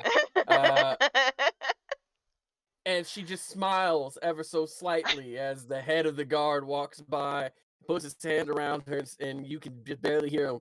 You got yourselves a real keeper right there, dumbass supreme. But he's your dumbass. All right, boys, get fucked. If we don't spend the 300, we don't get it in cash. And all the guards go, yeah. What? Hang on now. And one guy says, I'm calling my cousin. He's an honorary guard member. Sam's actually cheering too as she's like drinking her like. Yes, we're gonna get the whole guard party together. We're gonna get so wasted, boys. I know, and I'm gonna get some of y'all vacation days. DM, I have a question for you. What's up? What is your idea of currency in this? Because you make me make deals that you obviously know me as a player have no idea what the fuck I'm doing. And by the end of it, Phraan, who's supposed to be smart, is a dumbass? What the fuck is wrong with you? No. You're a dick. The guard. No. The guard is saying that Phraan is a dumbass because he got what he wanted out of it. All he wanted was drinks for his men. God damn it. Okay.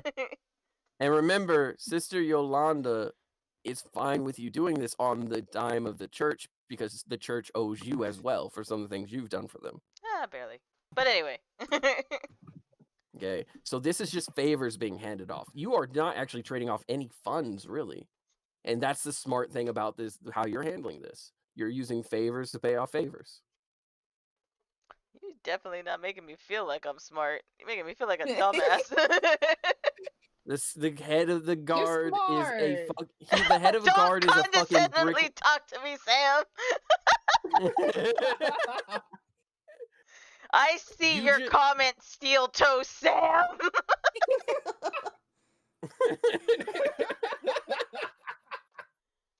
You're now sitting. You got the city guard taken care of. You're now sitting with the bookkeeper who is sitting here, nervously drinking because now he's been left alone with the two of you.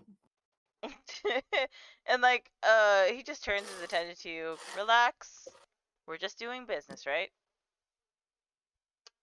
Yeah, What's Yeah, got you yeah. so nervous? we're doing business. And what's You know, got you that so does- nervous? Well, and he kind of side glances Sam. Oh, Nothing. Sam is making you it- nervous? if it's me, I can go walk away while No, you no, both no, no, handle no, your no, no, no, no, no, no, no. Look. I haven't sat across the table from someone so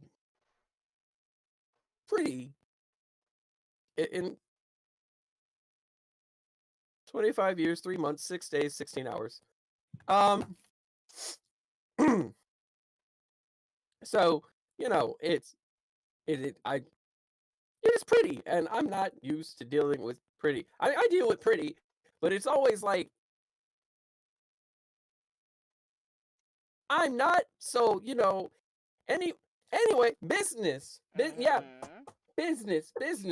business. And he pulls out his book. You need to purchase books. No, crates. You want access to crates. That's correct. Is it warm in here? Is that just me? Did I drink too much already? You've had. He looks at his not drank beer I was at like, all. you've had a sip of mead and a whole cup of water. Woo. Sam's gonna try to call over some more water, and Thank you. And he takes his Yeah. water, and it's like this lukewarm water that he just. I'll tell you what, buddy. Uh, If you just do me this solid, lend me, I'll give you your barrels back. If you lend me the barrels for one trip, and I promise you get them back, that's all I'm asking for. And in return, you get to go on a nice little date here with my friend Sam. Sam's gonna like turn her head slowly to him. I don't feel good about that because that's very obviously the look of a woman that doesn't want to spend time with me. That is Don't I say didn't that. say that at all. I didn't no, say no, that no, at all. no, no, no. It's fine. You don't have to. The look you gave him was like you were going to pop his head like dandelions. And And Phraan so, looks like, over at Sam.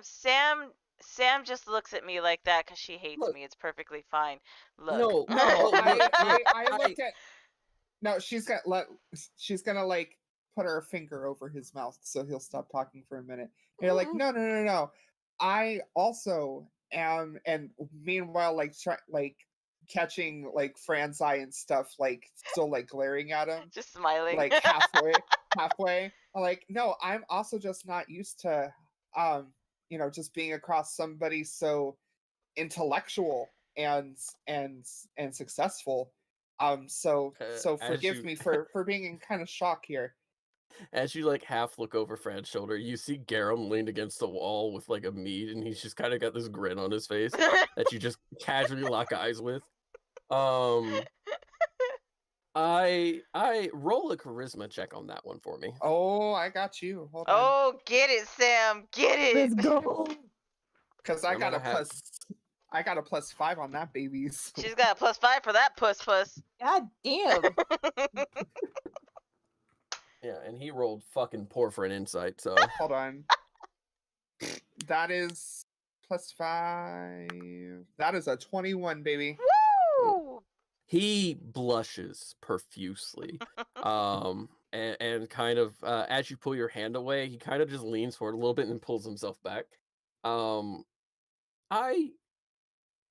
want to believe, I really want to believe that someone as amazing as you would be Amazing. interested. I don't know about all that. I mean, you're gorgeous. I mean, you're very pretty, but I don't want that to be a transaction. You know? No. So while I appreciate If that, anything, he's mostly doing this for me as a favor. I get that, but you are worth way more than a transaction by default. So I'll Phraan, Yes. whew, while that is very enticing, Right. I just, I, I'm not expecting to get the barrels or the boxes back. So if you're willing to cover, and he pulls out a book real quick. It's a little pocket book, and he opens it, and you see him start furiously scribbling into it, and he's like, "Ooh, give me just a sec. Okay. 1 + 1 = 2. 2 + 2 = 4. 4 + 4 = You know, 8. you're a 8 + little 8 = high 16. strung. Do you need another meat? Sure, You know what? sure. I'll tell you what. Before we even get to the down to business, why don't we just relax? Why don't we have a few drinks together? What do you say, Sam? I'm down for that if you are. Barkeep, around over here. And Sam, as the barkeep brings over stuff, you see him put his book down, and you realize this man was doing multiplication tables to calm himself down. Mm-hmm. Poor baby. He's He stressed. he is doing like shut the fuck up. In chat, just nerd. He is very nervous, but he seems very respectful. And he sits there, he kind of drinks his mead, and he doesn't mean to, but he starts knocking it back a bit. Look, And and I'm just gonna like be sipping mine, gulping it look, enough to where like I look like I'm drinking a lot, but I don't want to lose my head, so I'm just drinking a little bit. With advantage, Sam, I need you to roll charisma check, because this whole thing is working kind of with both you guys in tandem, so you're helping each other. But I want Sam With to advantage? with advantage. I want Sam to do a charisma check with advantage. Okay, give me a second.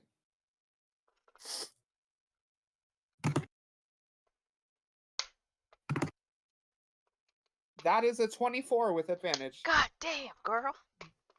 All right. So how do you talk to him while he's drinking? What do you say? I'm not gonna try to be like overly sexy to him. I'm just gonna try to like talk to him like a normal person would talk to him, and just be like, so again, I hope I'm not making you like too nervous, and I hope this isn't like super sudden, like, you know. No, look, I work a lot. Okay? Our section of the guild is underhand, like we need more people. You know, we cover the books on everything that comes in those docks, and we've got 10 people doing the job of 100 some days. So I try my best to lead by example. And he kind of pumps his fist in the air a little bit, kind of depressed. Is like, so the first person to pull overtime is me. The last person to pull overtime is me.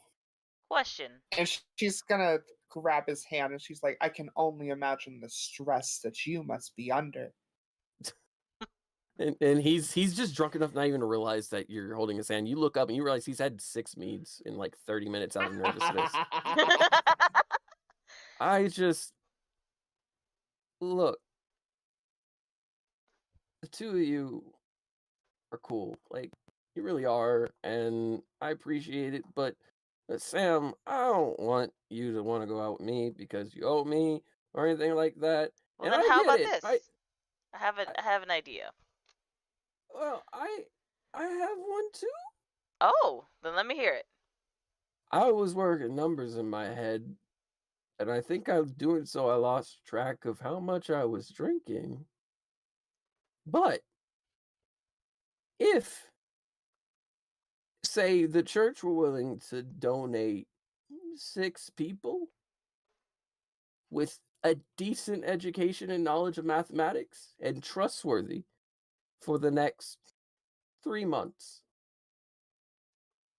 that would take so much time off our hands. And on top of that, the cost for the barrels. So I don't expect to get those back. Phraan, I heard about you. What You- reputation do I have? You're smart. No, the reputation. You're really cool and smart and charismatic, and people really like you. But like, you're also just really good at deals, and you can tell he's completely sloshed. I'm gonna like Eh, pull the meat away. I don't want him getting smashed. I'm just like pulling the meat and Oh. passing water to him. Oh, okay. It's my first time drinking in like a long time, but all right. I know that you're good and you smart and you think things. Like I'm not gonna lie. I kind of been aware of you, man. Like people talk. You're cool. You're smart. And he just starts rambling, and then finally how after, about this? and I think what's gonna happen is the barrels are gonna get used, and you can't return them. And I don't want you being in debt to me when like we owe Yolanda so much already, and you're like, I don't know, you invited me out. And you see him start wailing it, almost his tears start like wailing up a bit. Phraaan's going to stand up and he's like, I'm going to be right back. Just Sam's gonna take it take easy, a- drink some water. Sam's gonna take a Okay. handkerchief out of her like sleeve and stuff and offer it to him because And he without skipping a beat leans in and blows his nose into the handkerchief you're holding. So, I'm gonna walk over to Yolanda and I'm gonna pull her aside. What's going on? 6 men, 3 months to help them out with the bookkeeper.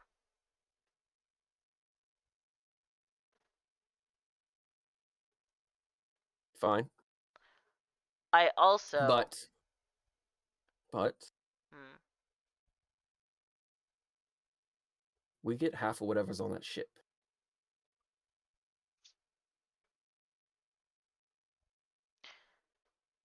I can see what I can pull. However, I also want to ask for one more thing, and I am willing to pay out of pocket for it. And what's that? I want to erase 15% of their debt. 15%. I will give you any shares of what I receive on my travels and what I have already received on my travels to help pay off 15% of his debt specifically. Why?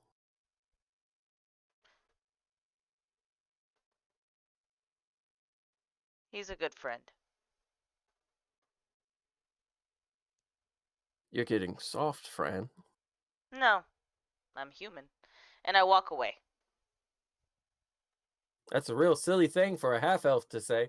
And she proceeds to knock back her drink with a smile on her face. So he goes and he sits back down. All right. 6 men, 3 months to help you out. Oh, that's done? Yep.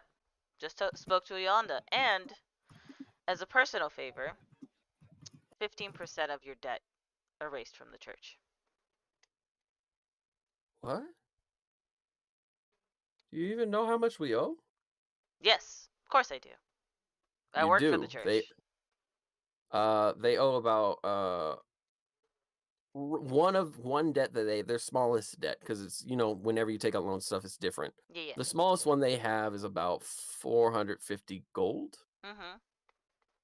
So, you're talking about knocking off a fair chunk of that. Yes. And he sits there, he just looks at you, he's blinking, and he's sobered up a little bit just by the conversation.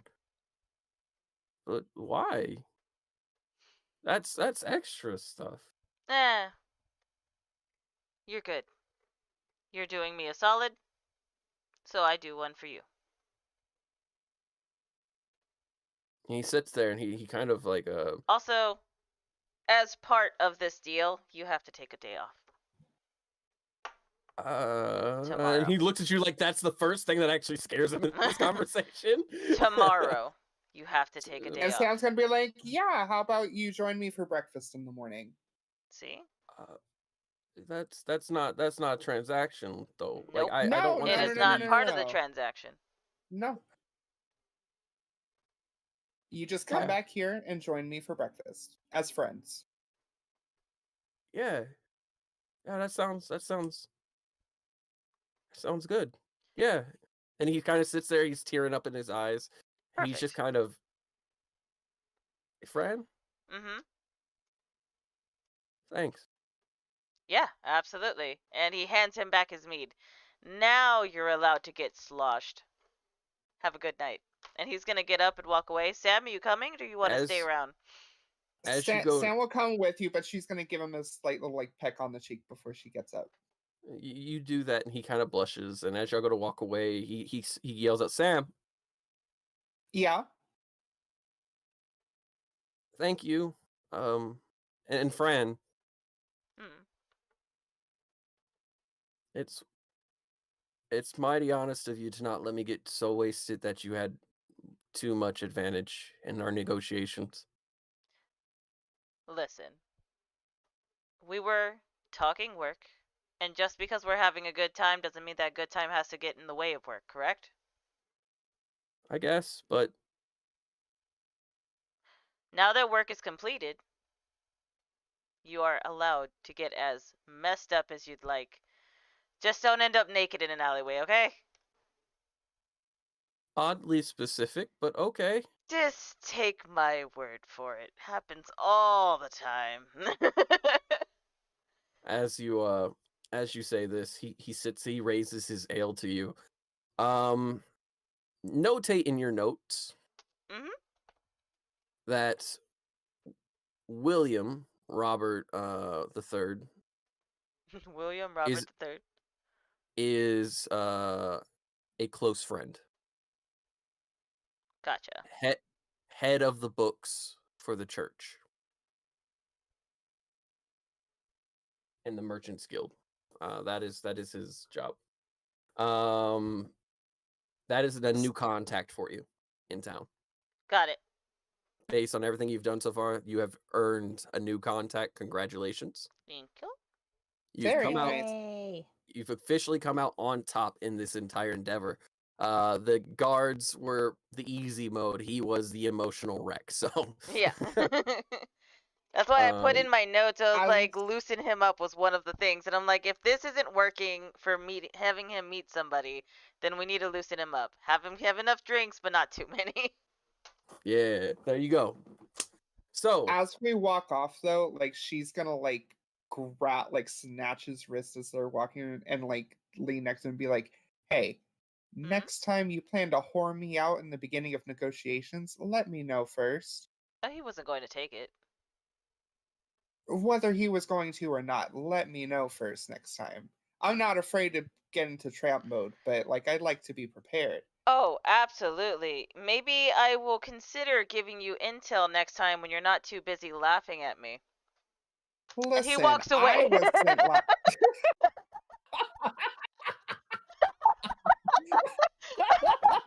cheeky bastard. Damn. Damn, that was cold. That was really Cold cold. out. That was was his plan. cold. His plan was to tell you what his plan was until you started making fun of him and picking on him. And he's like, you know what? Nah.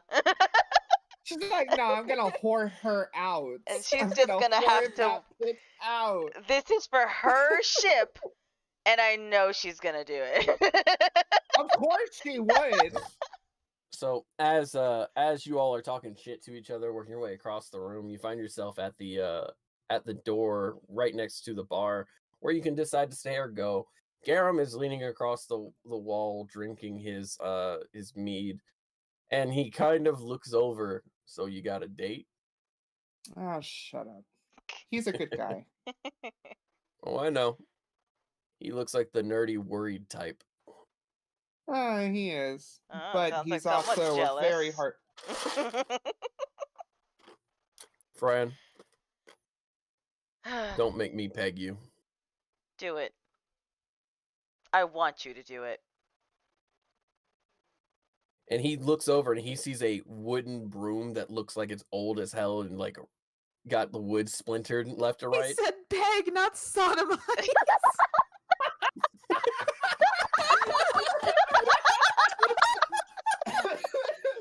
Calypso's She's having right. like feeling a disturbance in the forest, like, oh god.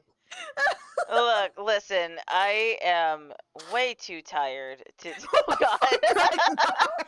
I am way too tired to Damn deal it. with any of the shenanigans or threats or whatever the fuck you have to say to me.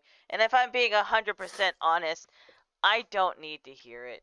Okay, y'all got me to say whatever it is y'all wanted me to say to her, and I will gladly take the rejection and have that hurt me. If that makes proud you of feel you. any better, then fuck off. And he's gonna leave. And as you go to leave, Garem just goes, "I'm proud of you." Shut the fuck up. I don't care if you're proud of me. You're not my dad. You are not my uncle. You're not my You're friend. not my dad. So fuck off. He's angry. Well, he's real angry. Well, Ugh. He's gonna like sink She's gonna outside. she's gonna turn to Garem and be like, "Well, I wasn't expecting that, but I'm glad to see him so passionate." I'm glad that he can be honest. That's all I really want. And he proceeds to walk off out of the room, and it looks like he's heading outside as the sun is setting. Oh, he wanted that dramatic walk away with the sun setting in the west, and he's like, ah. As the going for one sun of those shines I'm down going for on one of him. those moonlit walks, you know. And then Sam's just gonna be left by herself. Yeah. Fuck, I'll just go to bed then. I mean, you could go with, or you can do whatever you want. You You can are a drink, Well, grown you ass can woman. chill. he didn't invite me to go, so He didn't invite me. That is fair. So, you guys have officially done your whole deal thing. Yup. You've Yay. You He officially tries now to know be what you're gonna do. Alucard. He's like, I'm a badass walking into the sunset. I was going for a walk. and I want it known, Phraan. I want it known that Sam specifically did not urge you to tell her. All she if anything told you, okay, be wary because we are looking for her maybe dead husband. Oh no. But she So thought it was cute. to clarify, the reason he's so pissed is because he was essentially forced into a corner by Garem to tell Calypso, even though he knew what the outcome would be. And so he's just pissed because his feelings got hurt. I understand. All I'm saying is keep Sam's name out your fucking mouth. I mean, also to be fair, To be fair. Serafina didn't say no. That's very true. She didn't. He's expecting a no, though. She's out there eating that lettuce as we speak. With the new vagina shell, apparently. Yeah, with her pussy rock. If that doesn't give her a +1 in pussy, I'm gonna be pissed. I'll allow it. I'll allow Write it down. The next So- time you go to try to sleep with anyone, So- it could be a golem. You get a +1 in your roll. Hell yeah. So, Shit, I can want that. I guess, make some kind of little insight? No, I don't know if it would be insight, but like on the shell to see if it's anything or The if pussy if- shell? Yeah, is it just a normal Investigation. shell Roll an insight. Inve- Roll an insight with Insight? advantage. with advantage? Okay, Would that be investigation though? Yeah, I got actually, a it would be. 20, not net. It would be an investigation. We'll make that an investigation roll. I'm sorry. I got a 20, not net. Okay. It's a shell, and it looks a lot like a vagina, like more like a vagina than any shell you've ever seen before. Than any shell should. I mean, it's got the It whole better not be anatomy down. sticky. Oh. Oh, it's not. It's not. Oh. It's not. It's smooth. Okay. It's smooth. It's a shell. It's one of those. It's one of those shells that are like shaped like a It vagina. looks like a vagina, smells like a vagina, No. No, it smells like ocean. Well, smells like a vagina. Look, as someone who lives for the vagina, all right, oh god. Oh, it don't smell like fish. That's just not how that works. At So least with if this you is take care shell- of it. This is too Yeah, personal. it's a shell. It's a shell, and it looked abnormally like a vagina. Like it looks really deeply, coherently like one. And that roll was so good that you're like, man, if I didn't roll such a high insight check, I might think that this was like a miniature vagina that was carved by somebody. And you also realize that on the back end of the shell, the part that's really smooth, it says it's carved shell-gina. That's it. That's it. Okay. And I you get feel a like plus we've one. talked too much about this Shellgina for too long. Yeah, you get a +1 the next time you try to charisma your way with somebody. Okay. Oh my god. You gotta love homebrew. Is it like a one-time use thing, or It's a one-time use thing. damn it? Once, Okay. once you use it, it shatters. She was like, God, So this is my what- lucky shell.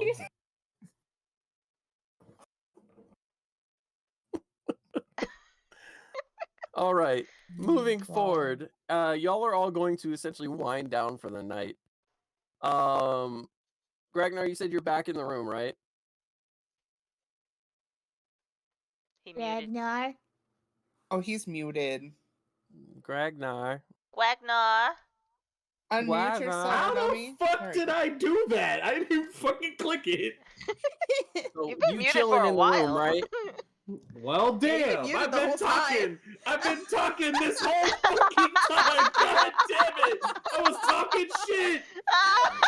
Aw. Oh. God damn it! Damn it! So Gragnar, you're chilling in the room, right? Yeah, I think I'm the only person that didn't go. Yeah. Okay. Well, I so didn't give- either. I don't Oh, Give think. me Yeah. what are the 2 next rolls that you were doing? Because I'm pretty sure you're going to be working on your stuff, right? 22. Hold on. Let me double check. That might be wrong. 21 and 20. I rolled really fucking good except for that 8. Okay, so you are currently in the room. You know that you have that lab space, but you're like, no one's here. So if something goes wrong, fuck it. Yeah. So you are current, and plus this is the lab space you're used to. There's ventilation, everything. Looks at the hole in the wall. Hey yo, Morphe. What's up? Can I order snacks? You can order snacks. Snack. I want a snack. I got like Well, I'm sitting right here, baby. Oh shit! Hang on, Oh, bet. Oh my god. Sam Oh my puts her big God. metal boot on the table, looking at Calypso. Oh, I heard big metal boob. I was like, My bronze tits. I'm just Oh, gonna slam.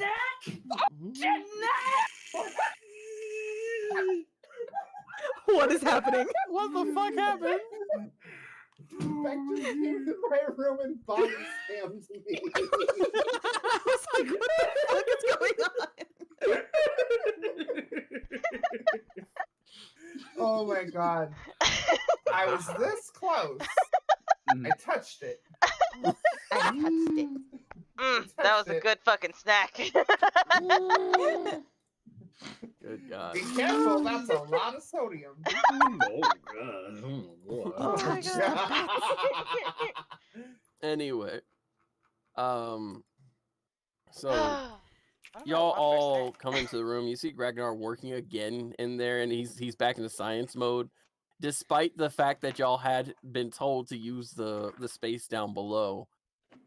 And it seems like he's actually done something. He seems very proud of it. You have a vial now, Gragnar, that is a really good test version of the GAC that you're trying to make, or whatever. Yes, Um, Gak. Yeah, you said it was GAC, right? Yep, because that's the sound people make when they're hit with it. That was the whole thought process behind Ragnar naming it that. That's so perfect.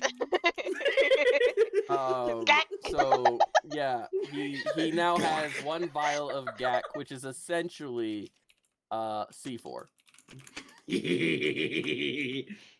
And you get 1 use out of it. When you use it, I'll roll the damage for it, depending on how you use it, because this is some crazy shit. Mhm. But yeah, you have 1 vial of it.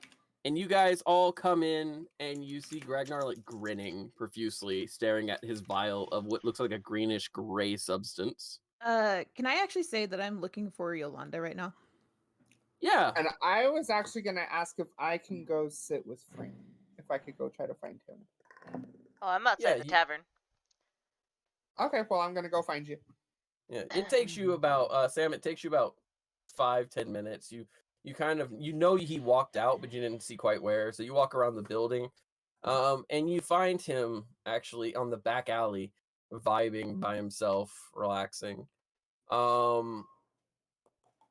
You find Yolanda, Calypso, leaned against the wall, enjoying. It seems like she's gotten the party going, and everyone is really having fun getting wasted. And Yolanda looks like she's probably 4 or 5 drinks in, and she's just standing tall, chilling. Hey, I don't know if this is a good time or not, but I need to talk to you. Uh-oh. Got a confession? No, Uh-oh, but I had SkettyOs. I had a weird experience just now. Oh. Okay. And she just kind of looks around. Is something you want to have here, or you want to have it later? Now, if possible. And she reaches over, grabs a large mug of ale, and hands it off to you. And sitting in your hands, it's huge. Drink and talk. Okay. She What's kind of going on? takes kind of like a few gulps. And then so I went just on a walk, and I came in contact with this kid. He said his name was Greg, but it wasn't Greg, it was T.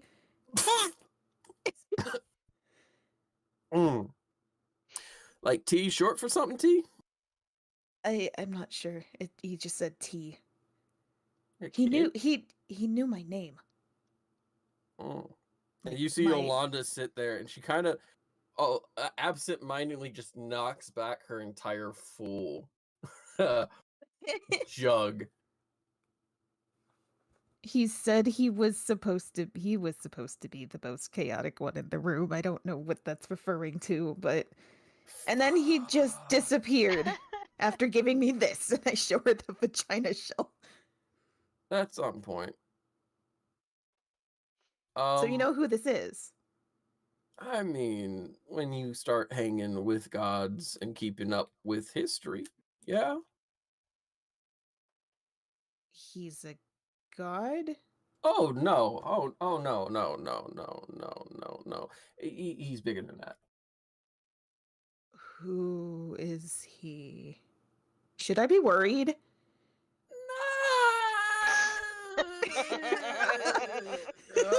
She was never good at lying.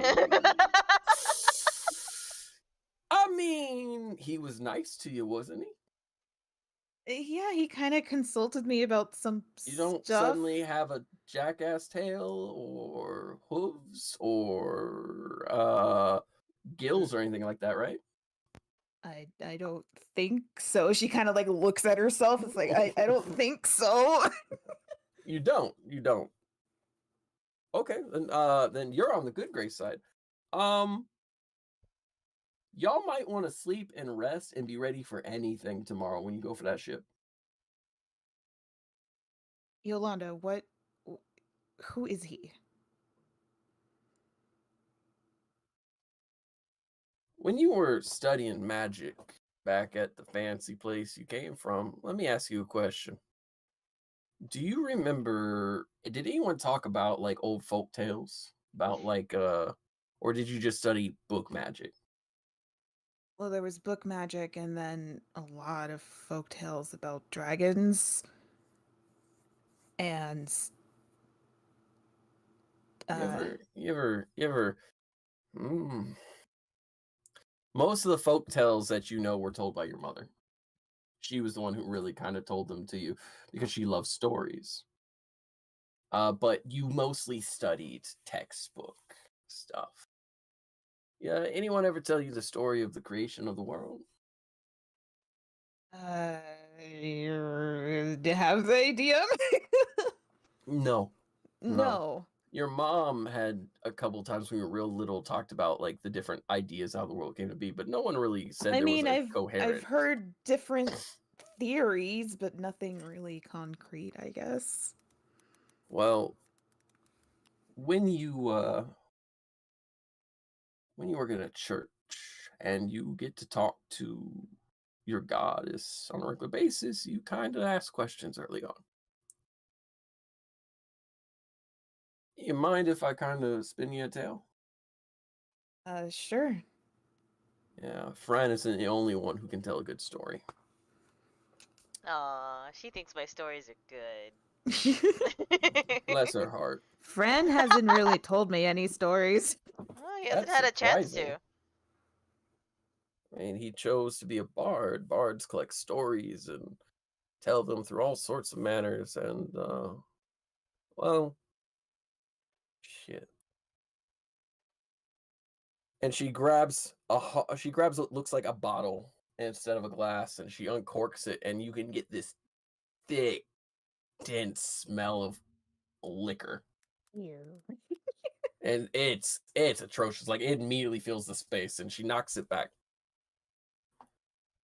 In the beginning, there were the In dreamers. the beginning, sorry. In the beginning, there were the dreamers. And from them came the concepts. Things like life and death, chaos, time and space, all these things.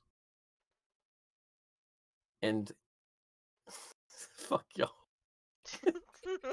And from the concepts came the world. And all sentient life, all life to begin with. And then the concepts decided, one in particular decided that he wanted to see what it would be like if he gave a mortal being a part of his power. That was Chaos. Someone who also goes by the name of T. Why For Trickster. T? Oh.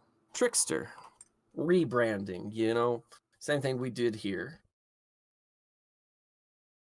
He made it the first god.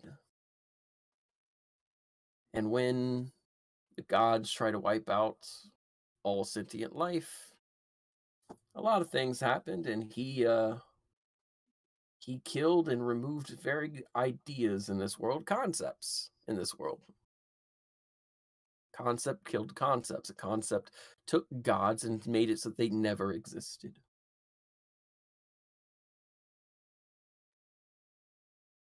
I'm not kidding when I say that it is via the very will and breath of the entity you met outside that you are able to even breathe. Because if it was up to him back in the day, if what I'm told is correct, he wanted to kill everybody. Hard reset with no restart. So why would he approach me? No damn clue. It's said that the concepts have a tendency to pick on certain mortals, and they're called dream touched.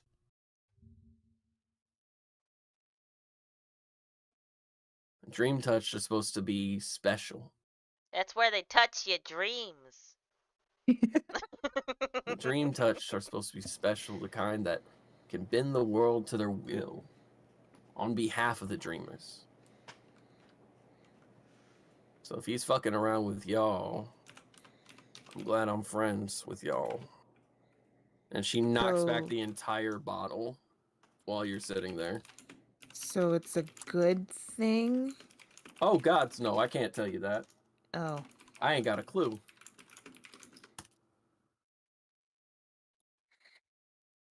But what I can say is that if the embodiment of chaos is in town before your mission, things will not go as planned. At least, maybe initially the goal was planned. I don't. And for all I know, this is him playing games, and it's gonna go so smooth.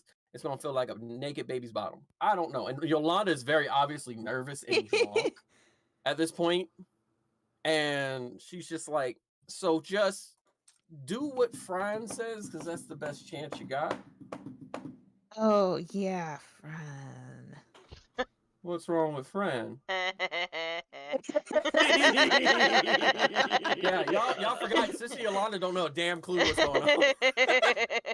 What's wrong with Fran? Yeah, what's wrong with Phraan? You said Phraan like you was dejected, upset, and confused. Okay, A and lot then like how Fran I'm says. going to down the rest of my drink. So you are dejected, confused, or not? So have you? I don't know how how do I say this without sounding rude? How much experience do you have with relationships? Oh, I was a whore before I joined the church. But I mean, It's true, she was. committed relationships. Oh, well, and she sits down for a second, and for the first time, she's not towering over you. There is technically one person that I'm kind of in a relationship with. Well, what would you do if your long thought dead husband might be alive and you still have all of the feelings in the world for him? And then all of a sudden, this fucking You could say it, idiot. idiot of a man comes up to you and basically confesses, and you don't even know what the fuck to think. So Phraan confessed to you. Like, actually not fuckboy confess, but like, yeah. Well, I'll tell you what, he's only ever confessed to 6 people, and they were all semi-serious. So if it's like this, where he's not doing that, He was acting really weird around me earlier. well, yeah, Phraan has been so focused on the secretary that I don't think he's ever actually dated anyone. That's hilarious. I mean, he's sweet. Believe it or not, he's sweet. And he's smart. Sometimes too damn smart for his own good. But he's also just kind of an idiot when it comes to anything outside of work. The thing is, I don't know what I'm feeling. Well, I hate him. I fucking think he's an idiot. I fucking Oh fuck. yeah, she's into me. Fucking, I'm pretty wisdomless. I hate him. He's an idiot. He almost betrayed us. Probably would have. Oh, he wasn't going to betray you. Either way, he kept secrets. Well, yeah. And at this point, she looks at you confused. And you ain't got no secrets? I've told him everything. No. When you go to the bathroom, do you tell everybody how much you piss? What does that have to do with anything? When you sneak a snack in the middle of the night, do you tell everybody? No, but that's what are you getting at, Yolanda? Honey, everybody's got secrets. It just seems mundane because they're your secrets. What? He was honest with you. He allowed you to put him in the circle of fucking truth up in here. And you gonna go ahead and talk like he's been lying to you this whole time? You ask that boy anything and he will tell you the truth. He's not a good liar. He's charismatic. He can redirect like nobody else, but he's not a good liar. And he doesn't want to lie to you. You ask him anything, he'll tell you the truth. Because he's that kind of dumb sap. What do you do when you're already committed to somebody who might already be dead? Handle your shit. This is quite the smashing If you party think you he's have dead, here. I'll then leave you my move viewers on. to If you. he's Oh, been thank you, dead Crystal. forever, you find out he's not, then you go ahead and handle that. You trying to do so much at once. No wonder you confused and tired. Can I have another drink? Sure. And she goes ahead and uncorks 2 bottles, hands you one of them, and it smells like atrocious. It smells awful, but you know what? It's alcohol. I don't care at this point. And I just start drinking. It tastes like absolute piss. Yep. And you look at it, it says sacrament wine. What the fuck is this, Yolanda? Oh, it definitely ain't wine. Look. If you got questions, ask them of him. Truthfully, he's been so focused on becoming that. And she looks around, what he's been trying to do for so long, the fact he dropped it so quick for you. I just don't understand that, I guess. Honey, a lot of people don't understand a lot of things, but something that can be understood is that he wants you safe. He put his life on the line to take that spot off your hand, and if you look at his hand, he's got the same mark you do. And here's the thing, he's not going to loiter it over your head. He's not going to try to force you into anything. If you don't want to, just tell him. I don't you're not know sure- what I want, Yolanda. Then take a moment, step by step, and do what you got to do. You don't know if your hubby's dead, right? Right? I don't know. Okay. Find out. Tell him you can't dedicate nothing, or you don't know. You know what? Here, since you seem to want to step by step, tell Phraan that right now you need to figure out whether your husband's dead or not. And then you can maybe think about that. But once you find out if your husband's dead or not, you got to go ahead and decide what to do next. And that's up to you. Find out if he's dead or not. And then whether or not he's dead or not, find out what you want to do with that. After all, he's been gone for what? Years? About 5 years. You've had plenty of time to move on, and it's going to dig up a whole lot of emotions if he ain't dead. I'd kick his ass sideways, actually, myself. Freaking leave me around like this. I would kick A's ass if he pulled that.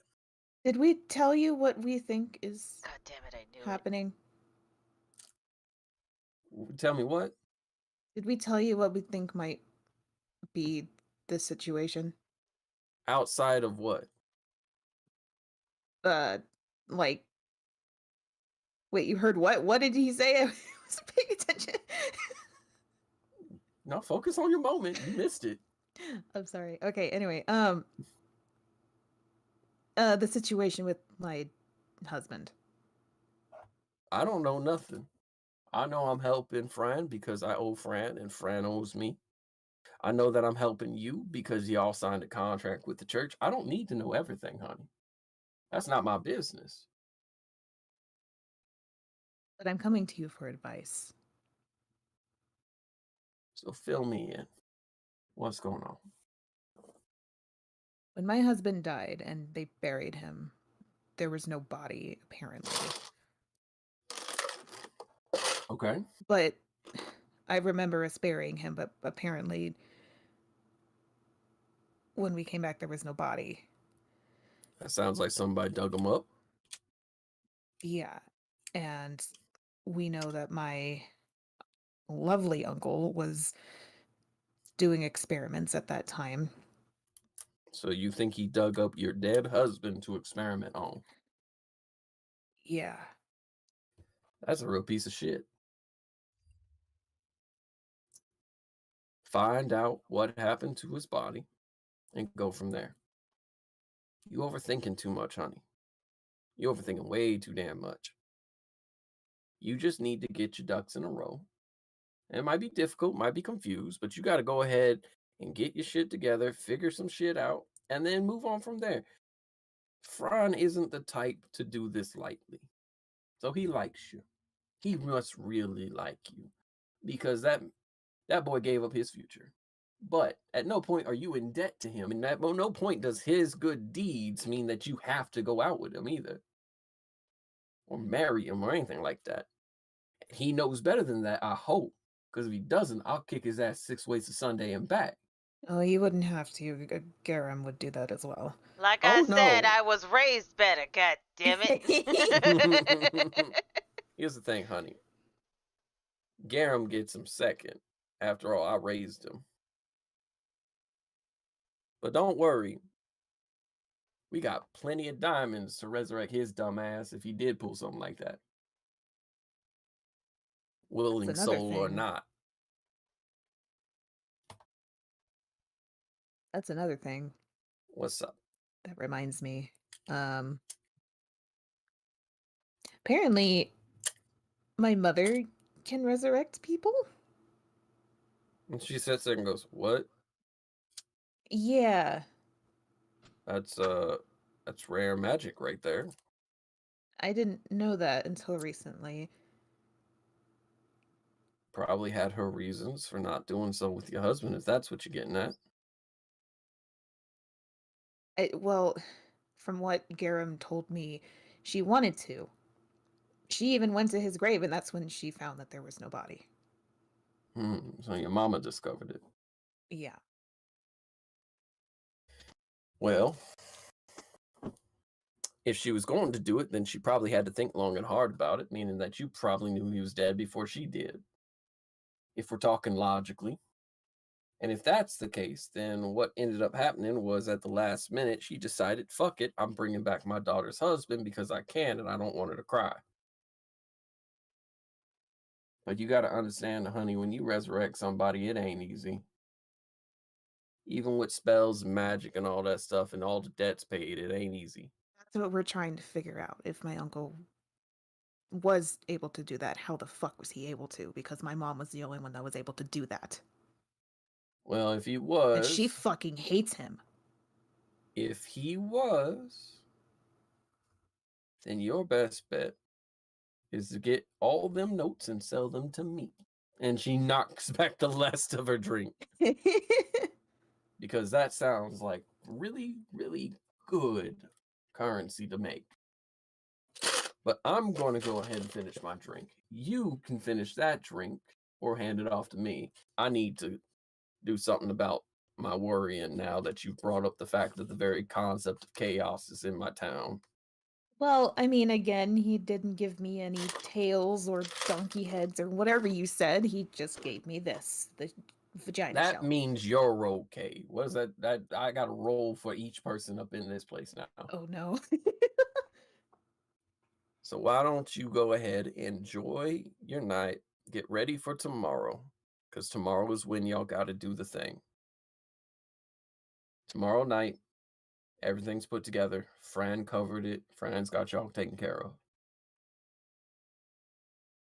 All right? Yeah. Let me take another bottle of not whatever the horrible thing this is, and I'll go. And she picks up 2 bottles, and again, it says that it is sacrament wine, meaning that it is the church's wine they use for when they do sacrament. Is this still the disgusting stuff? Yep.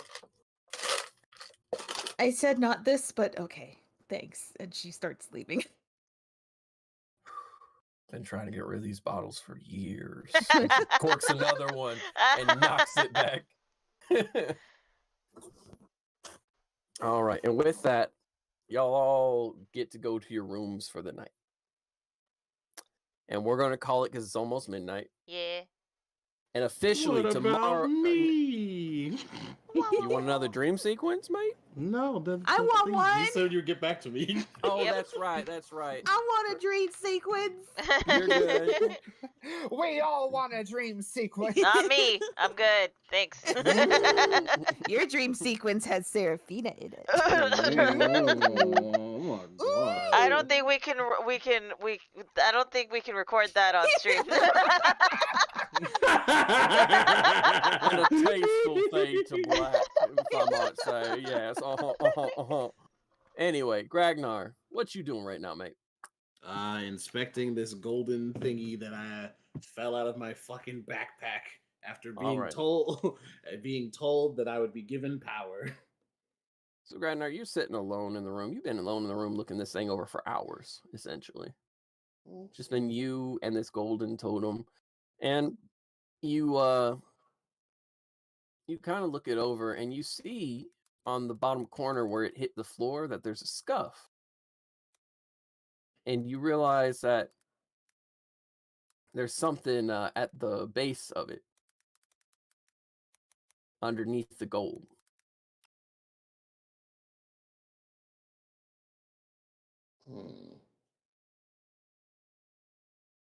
I guess I'll like scratch at it and see if it comes off.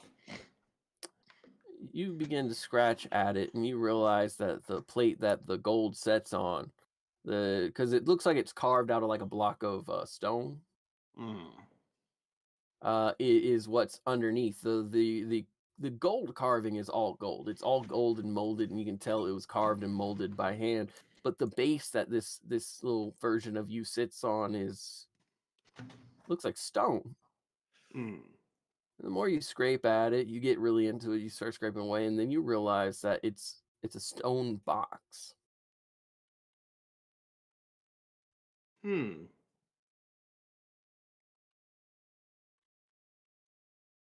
guess I'll scrape the rest of it off and try and open it. You scrape it off, and you see a symbol on the top of it that you don't recognize. It looks like the head of a dragon carved into it, and it looks Does it almost look like the stone key. It does look like the stone key.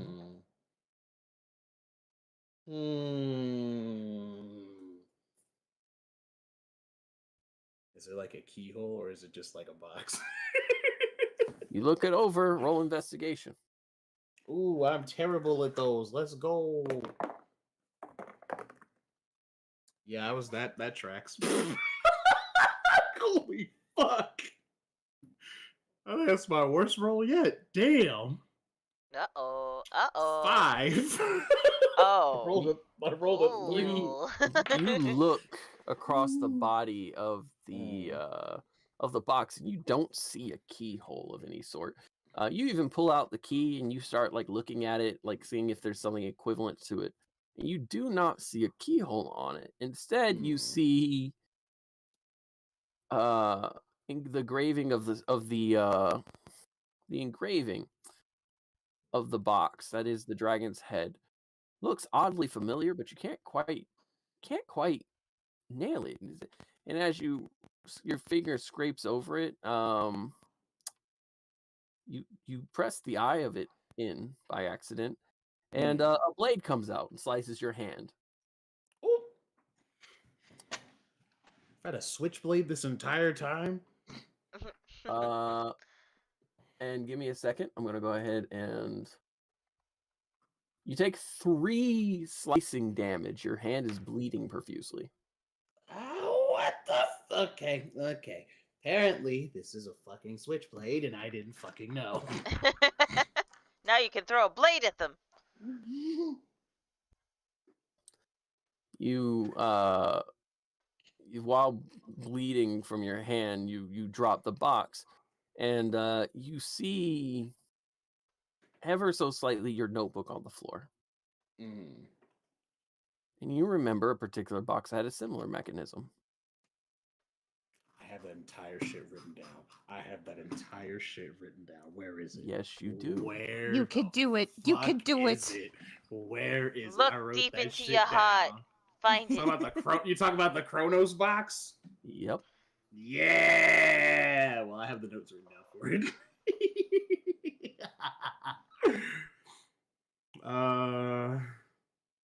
Wait, but Chronos isn't written on it. What's because it's like the dragon's head. Yes. Ash, what you doing? at me. You look at the design of the Kronos, and you look at the dragon's head, and you begin to realize that there are similar markings that make up the dragon's head as what the Kronos was written out as. Because remember, it was written in a real weird font that you didn't quite recall. Yeah, I just remember watching the dude because he gave us a front row seat, and I was like, I'm gonna write this down because I'm definitely stealing something now. As you sit there, you look at the box and you begin to realize that this stone box looks like it was engraved along the edges and it's worn out through time. And you kind of recognize some of the intricate carving, some of the intricate work done on it. It almost looks like it was something that was done by that old man, but that would make this thing way like it looks way too old to be made by some dude who does clockwork for fun.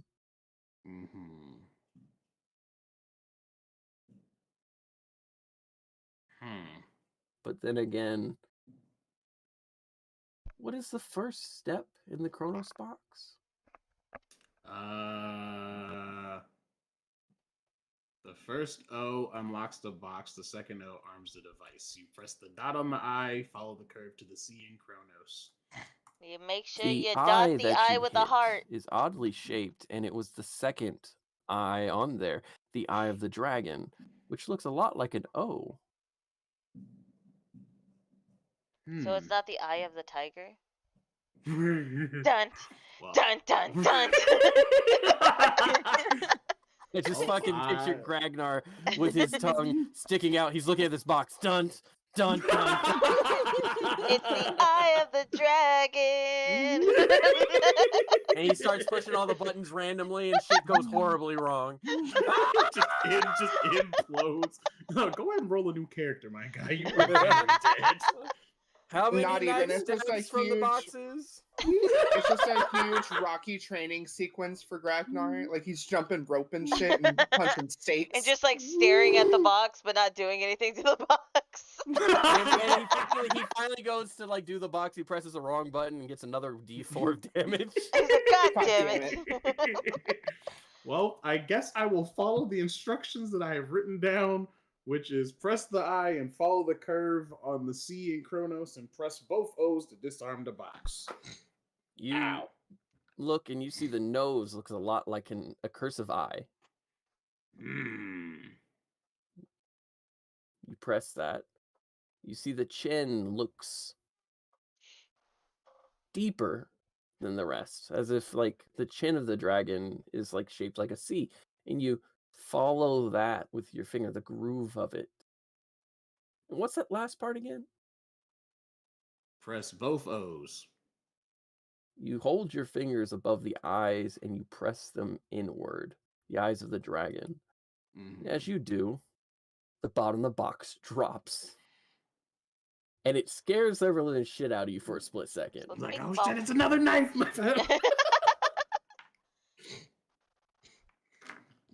And you see that the box that opened, that fell out, when you flip the lid, there's a writing in it, a carving of sorts, but it's in ancient Draconic. Now, ancient languages are similar to the current languages, but this is something that I homebrewed, where in which the languages change over time, just like normal languages.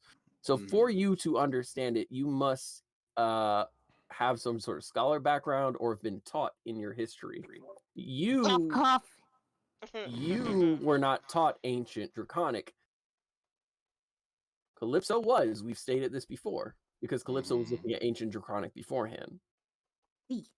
I just happen to know a lot about ancient dragons after that fucking natural 20 roll that we figured out about mana sickness shit. Yep. So you know a lot about the This story of dumb cat. ancient dragons and kobolds and dragonborn, but you don't know much about the language. Then you see the box itself. There seems to be some sort of piece of meat in it, Ew. and it smells questionable. It is smells rancid, but it feels like it was rancid before it was put in the box. Like the box was sealed, you know what I mean? ooh, this shit stinks, but for some reason I really want to put it in my mouth. No. Ragnar, Mhm. make a wisdom save with this. Oh, no. God damn it. I am terrible at wisdom saves. Do we roll the same die that's been fucking me all night? Yes! Okay. Oh, that was a bad decision. Yeah. 7! Yay. You feel this urge to stick it in your mouth, and you set the lid down and you lean up to it and you smell it. It smells viscerally spoiled. Ooh, you're dirty.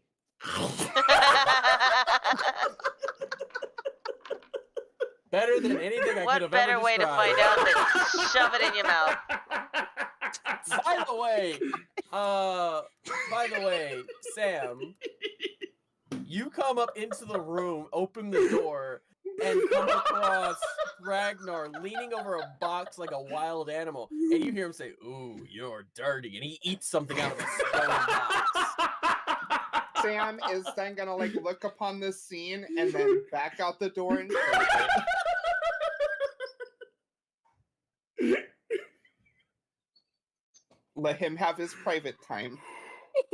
Oh my fucking god. Roll a Constitution save for me. Uh-oh. Jesus Christ. With disadvantage in this case. Oh, fuck yeah. You know what? I've learned my lesson from last time. We're going to roll them one at a time. Wow, that's really bad. Please. Yeah, no, both of those are terrible. We got a 7 and an 11. So the 7 brings us 7. to a whopping 9. So, Ragnar, you eat it, and you hear Sam open the door, and you look up, you lock eyes with Sam, you're like, "No, Sam, wait," and then you just start... I'm trying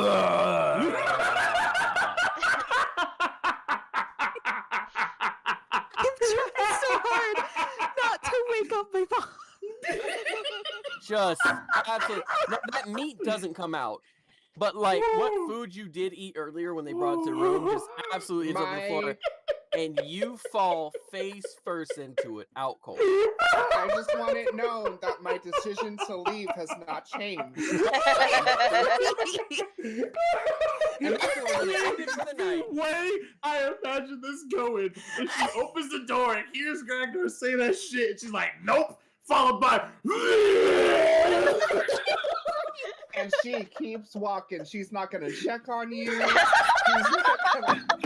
She's not gonna send somebody for you. She's just gonna go. She's gonna go about her business. And we will end that session. And we will come back. Can't.